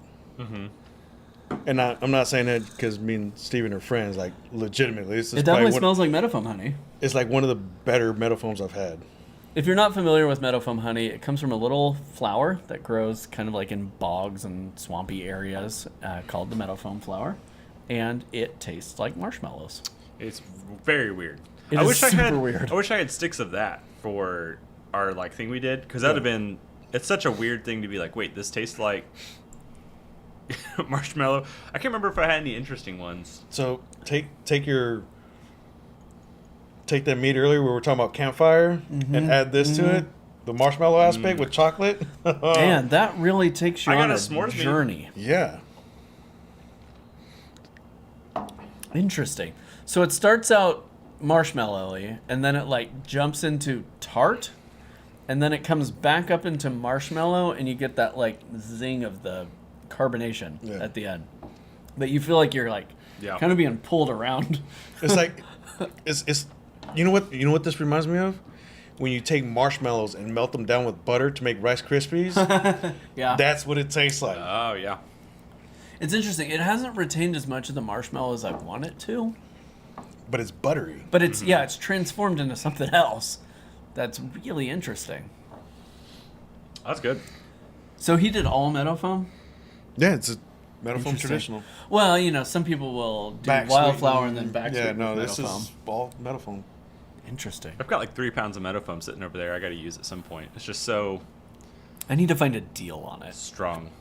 Good luck. I know. Did I ever tell you about the people? Well, I think you and I talked about it earlier. I pissed a lot of people off when I Botched Tupelo honey. we did that once. We did that for it was like the Takis bragging. Oh, yeah. We Botched some Tupelo honey for that one. And people were like, what? On a live stream. You know, I find, I know I'm an outlier here, but I find that Botched honey oftentimes accentuates the good flavors. A lot of people say, oh, you're burning them off. If you do, I think it makes it better. do it right. Like raspberry blossom honey, I prefer it Botched to raw. I think it makes it a better honey. Just a short 10 to 15 minutes. Raspberry I haven't Botched. It's so freaking good, dude. I'm gonna have to try that. Amplifies all those fruity flavors. Yeah, if you like, again, you're the Botched man. All right, I've Botched probably about 13 different honeys. Tupelo being one of them. Tupelo, meadowfoam, avocado, orange blossom, wildflower. Right. Yeah. I haven't done raspberry. Buckwheat I did. Like, Buckwheat Botched is actually not. That's pretty solid one. Yeah. I've done that before. So, and if you do it right, you can like BC was saying, you can actually accentuate a lot of the flavor and aroma that comes out of it. It's when you start overheating it and boiling and bubbling, where it expands 3 times the size. That's where you start. Yeah. Right. Starts burning on the edges of the pan. Because like people I can fill up a 5-gallon pot with 4 gallons of honey, and it will not expand. Right. It's all temperature control to. Yeah. It just takes practice. And like I posted pictures of it where people were like, "This is 15 pounds at 220, or like 215 to 220, and it barely expands. And then this one's at 230, and it expands like this much. And this one's a rolling bowl. And if you're not constantly mixing it, it's overflowing. Right. So it's all comes down to temperature. So. So Baron in the chat has a question, and Carlos, I'll just let you cover this again. I'll quickly give some info from my experience, but I'll let you cover it. Okay. It says, can you give some tips on smoking honey or ingredients for mead? I tried doing several kilograms on my smoker on low, but the fermentation stuck hard, so now I have an ultra sweet candy wine. When I've done it twice, I've smoked honey twice. I did it with applewood, and then the second time I actually did it with pipe tobacco. Oh yeah. That was the black mead, right? That was that was the metal mead.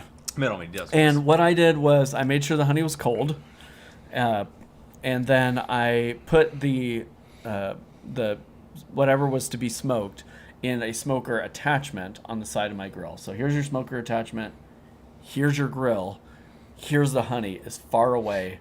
So the honey is basically sitting under the outlet. So as the smoke comes in, it passes out through the smoker, across the honey, up and out. And it's using airflow to do that. And then I did it for an hour each time, and at about 15 minutes, I would stir it to stir the honey so the smoke that was sitting on top got into the honey.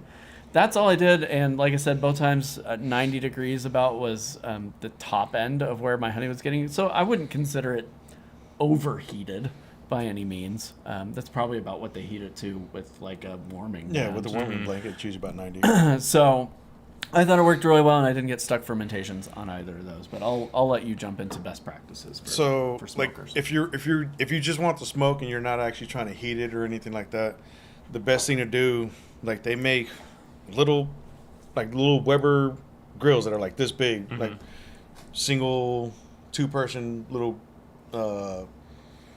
travel grills are literally like this big. You put that like 10 feet away.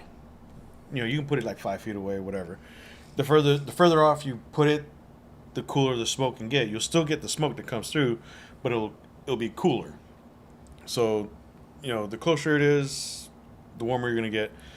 But yeah, you put it a distance away, and the little vent that's on top, you take that off. You get a dryer vent hose, and you run it to whatever. Like you can put the honey in a flat pan that has, you know, a good little, like a cake pan or something like that. Yeah, like a casserole dish. Yeah. And you can put that in any container, whether it be your grill, an ice cooler that you have the vent going into or whatever.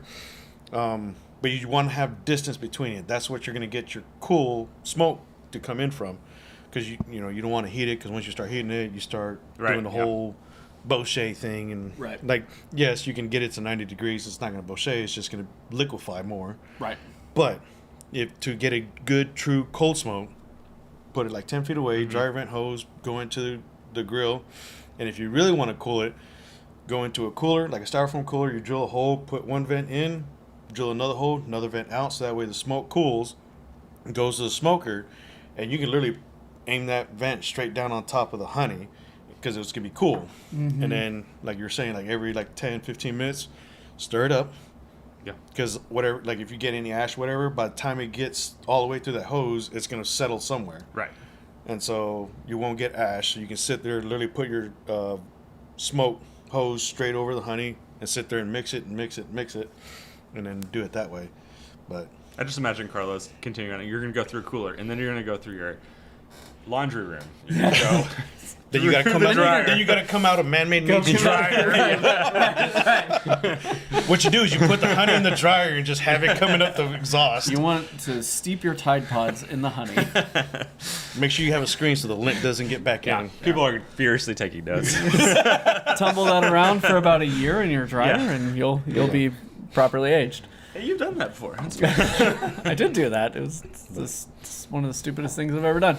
Yeah. It really comes down to how much heat do you want to get into the honey. So if you don't mind it getting a little warmed up, because of course the longer you leave it to smoke, yes, it's gonna be a lower temperature, but you're also starting to cook the honey, so you can kind of get a light Botched off of it if you do it right.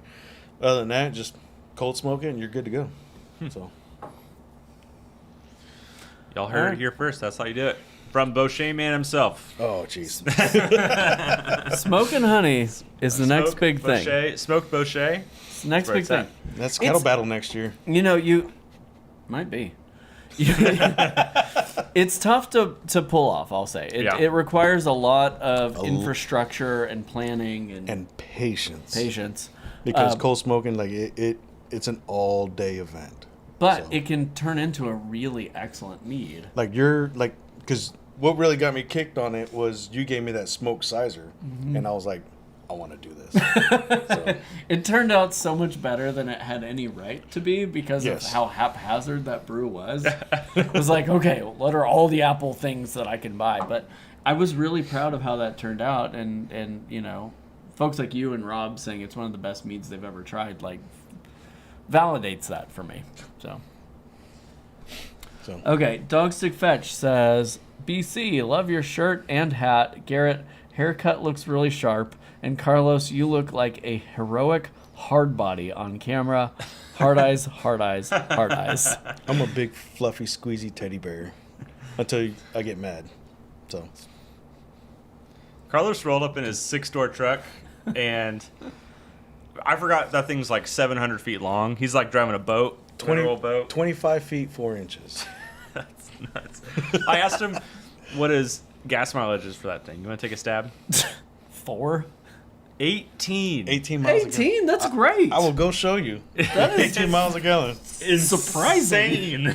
How do you get 18? I was getting 12 in my Dodge Ram. Like, what? But again, I've also spent a stupid amount of money on the You're about engine to. work. He said he's Sure. about to put a bigger tank in it too, and only fill up once a month. Yeah. Right now I have a 38-gallon tank. I'm about to drop it and put a 60-gallon in. Yeah, you're just going to take one of your mead tanks and mount it in the back. It's a direct Can you feed. imagine? I'm gonna look like the Twister movie, Dorothy hanging off the back, but it's my fuel tank. Yeah. I'm driving into a tornado, but don't worry. This is going to be a fire-nado. No big deal. Yeah, this is good. Sir Gluten Free, it is very good. Props, Steve-O. Asks, I did a sous vide bochet a while back. How does that compare to the direct heat method? It takes forever. Yeah. It's part of it. But the advantage is you're keeping temperatures lower than you typically would in a pot. And so you're not creating high levels of furfural, which is toxic to your yeast. You're able to keep it low enough 5-HMF as well. that you're essentially converting the honey into that caramelly kind of compound that you want to ferment without creating any of the toxic byproducts that are not just bad for your yeast, but also bad for you. But flavor-wise, you're probably achieving basically the same thing. Yeah. Do you have any further? You're the one who's done all the extensive testing on this. Well, it's just because the research is out there already. People have done the research on the caramelization of honey at different temperatures. And how it affects yeast to a certain point, but they really haven't done it as far as like making alcohol. They're just like, oh, it kind of kills off some of the yeast. Some yeast have adapted to overcome the HMF and furfural. And I did 15 different yeasts doing this, and some yeast stalled out. Some yeast were like, yeah, whatever, cool, thanks. And so some yeast have adapted to it. The biggest thing is, one, if you have any respiratory issues, like my daughter, she's had pneumonia like 3 times. So she's got a lot of scar tissue on her. And so like anything that irritates her, like, will cause an issue. Well, that's what led me down into this deep dive, because every time she came in, she's like, I'm like, what are you doing? Get out of the kitchen. Like, what's wrong with you? And then, so just one day I was like, caramelized sugar, respiratory issues. Just because every time she came in, but as soon as she left, she stopped. And she was just walking across the kitchen. I'm like, what is going on? Like, do we need to take you to the doctor? So just one day I just did a Google search, and next you know, 5-HMF and furfural. I was like, let me see what this is about. And it was a rabbit hole. Yeah. Like, research after research. Like, the research paper was like 40 pages long. And here I am just 2 o'clock in the morning just scrolling through stuff. And I was like, oh, wow. And so, if you have respiratory issues, it can, like, COPD, emphysema, asthma, pneumonia, stuff like that, any scar tissues. It's just an irritant. It's an irritant. Yeah. And then HMF and furfural are actually toxic to bees as well. So it'll kill them off. But the funny thing is HMF and furfural actually occur naturally through the Maillard, not duck. Mallard. So the Maillard reaction. So the older honey is, the more HMF and furfural will have. So, you know, if you're buying honey from some unknown source that had it for several years, and now you're buying it, well, I'm going to bochet it. Well, it's already started that conversion. Gotcha. And then on top of that, you're heating it past the boiling point. You're concentrating even more. So one, it'll cause, respiratory issues if you have them, but it can, based on the research I have, which is why I want to get UC Davis involved. I've reached out to them and they're like, yeah, okay, but hopefully going commercial. Yeah. You'd be like, it's a meadery that's asking, oh, come on in. So I'm hoping that works out. Well, let them know. They can get a lot of exposure. Right? It's true. Like, we're happy to promote that. And so the biggest thing I want to test is, because I reached out to a lab, like, oh yeah, it's $100 a test. Yeah. And I was like, excuse me? So I want to test it before and after. And so basically you're testing for HMF and furfural. What? I'm thinking, like, what if we did a Kickstarter where we say we need this much money to do this very important test on Botchets? I bet the community would It'd be interesting. fund that research. Sound off. But at the same, Let's go. I'll throw in $100 toward Yeah. one test. Yeah. but at the same time, because UC Davis does a lot with like bees and pollination and stuff like that, and as well as UC Davis has a big bean making class. They have like beginner, advanced, and stuff Interesting. kind of that. So it might be something that they can take on, and nobody's really got to pay for it because somebody will. They're doing it for their research as well. Thesis project. Yeah. Right. Yeah. And so, might not have to pay for it. We just got to push it enough that maybe that they'll get involved. But, it's just one of those things. So certain yeast will stall out. And, just the simple test that I did with the 15 different yeast at different temperatures, you can see it where they're stalling out at different temperatures at different points and whatever. So I still have those pictures, and I know some people are interested. And every once in a while, I'll post them when somebody's asking about Botchets. So, but yeah. Yeah, it's interesting. I think people will be on board. Adept Nonsense says he may know a university on the East Coast that might be interested, so reach out to him on Discord. Sir Baron, says, is there a reason not to try Botchet plus smoking at the same time? Really, it's control.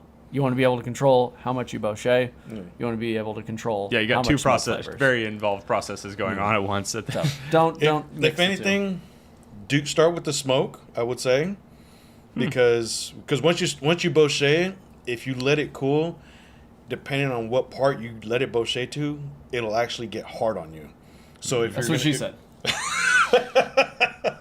All right, that was a good one. I'll give you that one. So I would cold smoke first, and get as much cold smoke as you can, smoke it, then Botchet it, and then immediately pour it into your water to stop the whole process, mix it up, and go from there.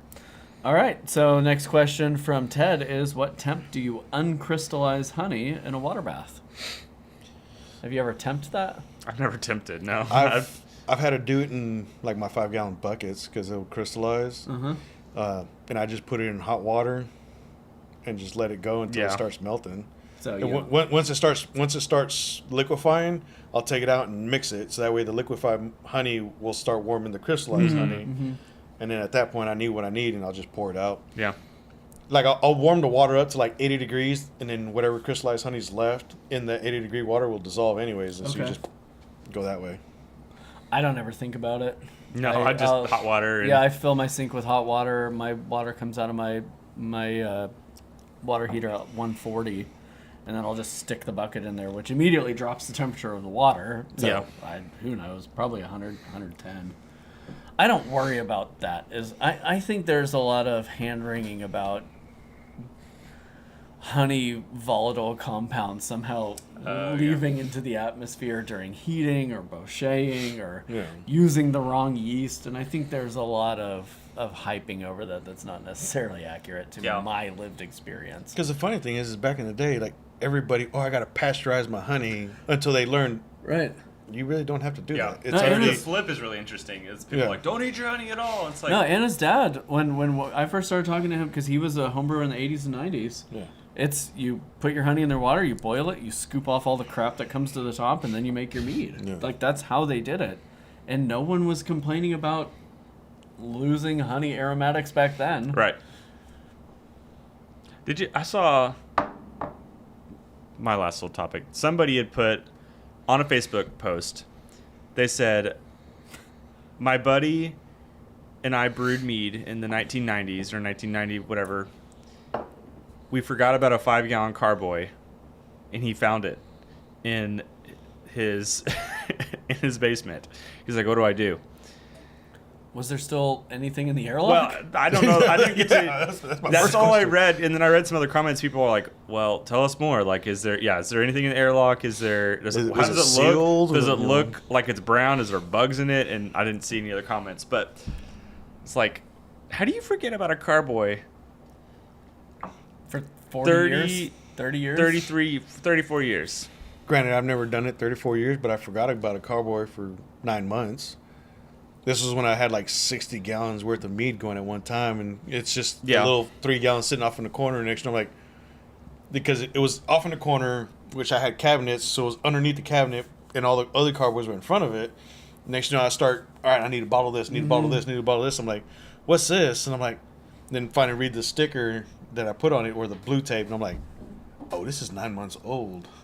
So like, if it gets put off in the corner, yeah, it's easy to forget about it. I mean, I forgot about a traditional that I made 3 or 4 years ago. That as I was cleaning my studio to reorient it for the Craft Brew studio, I was like, "What is that black mead back there?" I pulled it out and I was like, "Oh, this was at one time was a traditional that was thoroughly oxidized." Oh, Do you have a regular airlock on it? Or do you have one I of the had silicone bungs? So no, I had a silicone on it, but the problem was there was probably a gallon of headspace on top. Oh, I had okay. intended to Killed rack it at some point. Yeah. And then just never did, and then it got behind other things.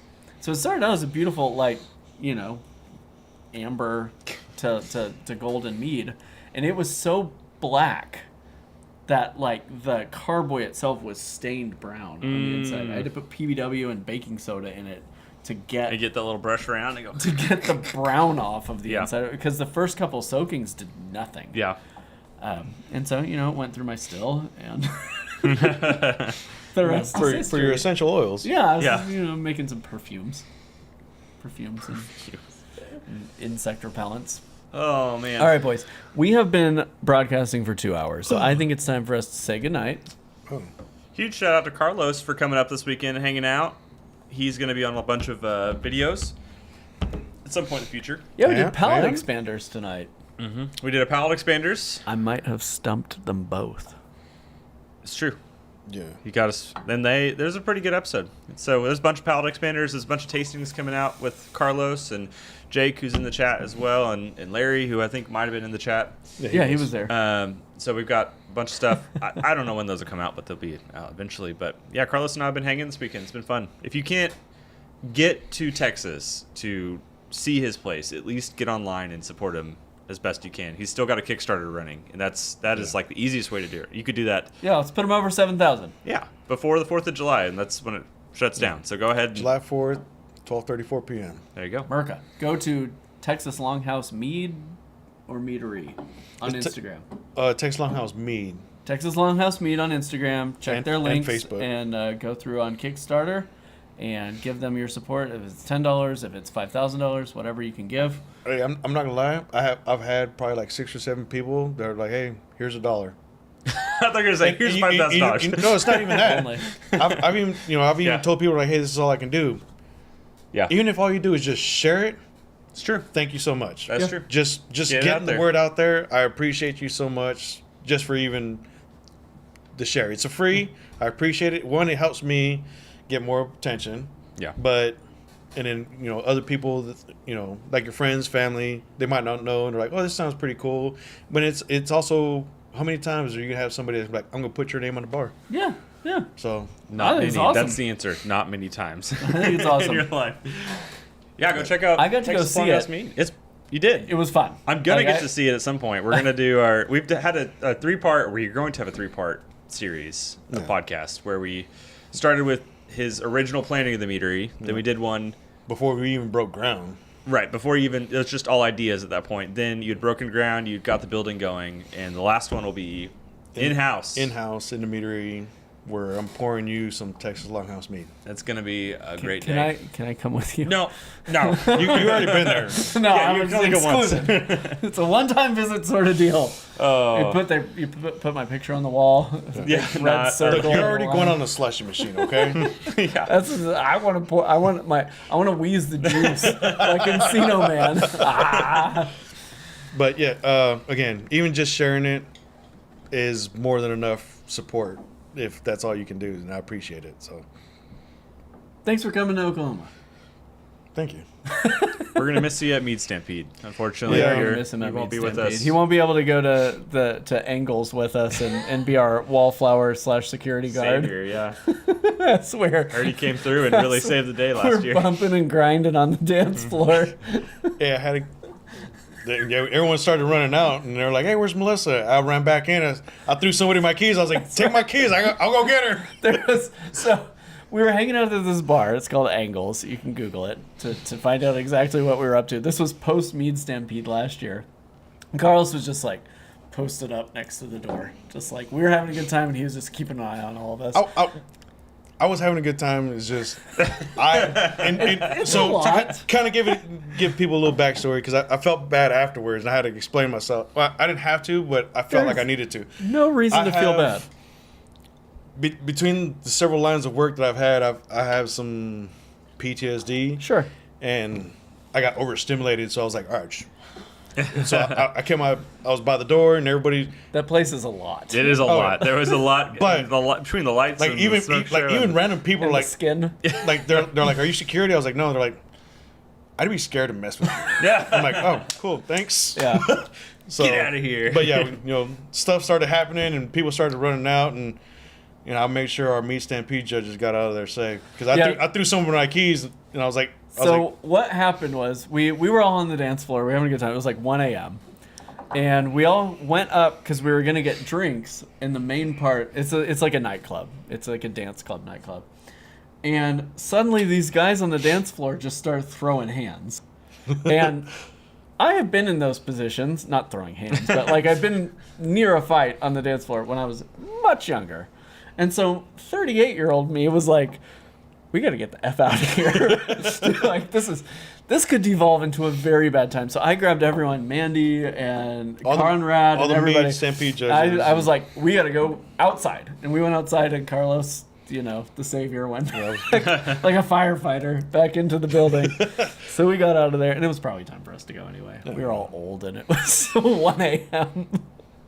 It's a good time. But that's why this year we have these Mead Stampede bracelets that glow in the dark. So you can hold your arm up when you're at Angles. If we're going to the club, somebody can spot you.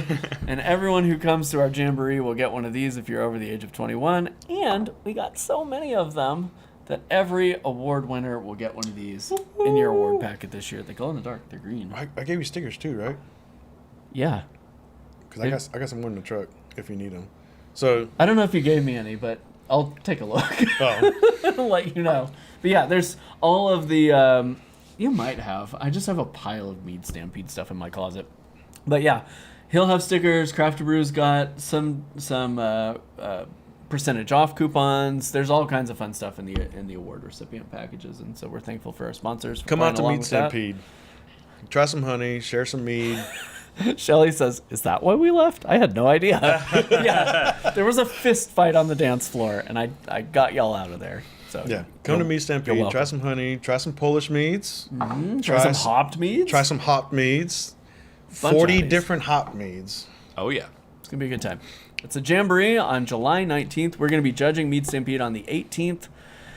And at this point, it looks like judging Mead Stampede also on the morning of the 19th. And then we'll have our jamboree / bottle share on the evening of July 19th. We look forward to seeing you all there. And, jump into the Doing the Most Discord. We have a Mead Stampede channel there where you can ask questions and get hype. Jump in there if you're going to be here in Oklahoma City and let us know that you're going to be here.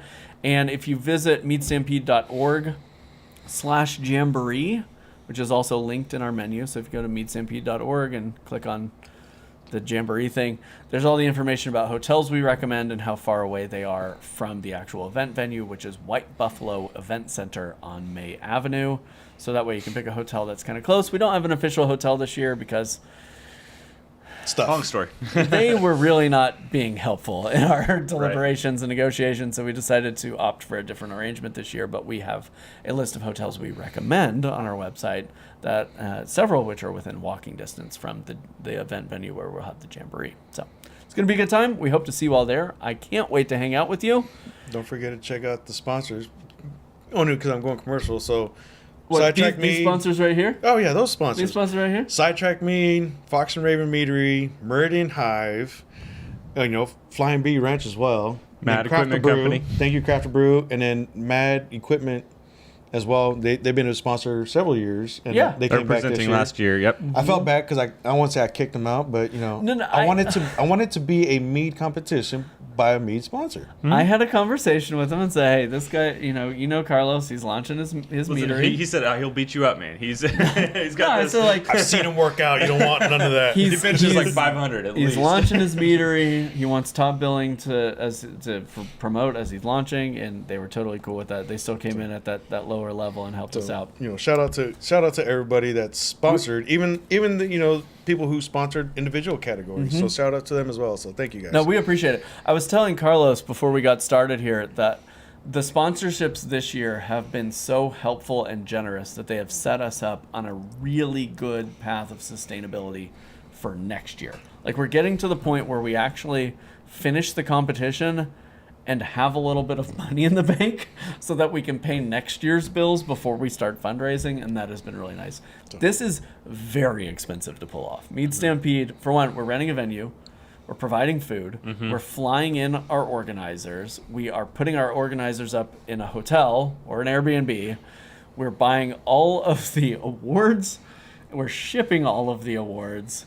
And we're feeding all of our judges. It is very expensive to pull off. And so the sponsorships, the entry fees, all of that stuff help pay for that. And next year, we want to fold in some educational content too, if we are so lucky to be able to do that. So having folks like Carlos and Mad Equipment Company and the others that come in and provide that funding so that way we're not having to struggle to get this off the ground is really, really helpful. So thank you to everybody. And if you want to jump in on an early sponsorship after Mead Stampede is over this year, hit me up in August. I can get you on that sponsor placard early, so that way we can set ourselves up for next year, because it seems like Mead Stampede is taking off. It's growing.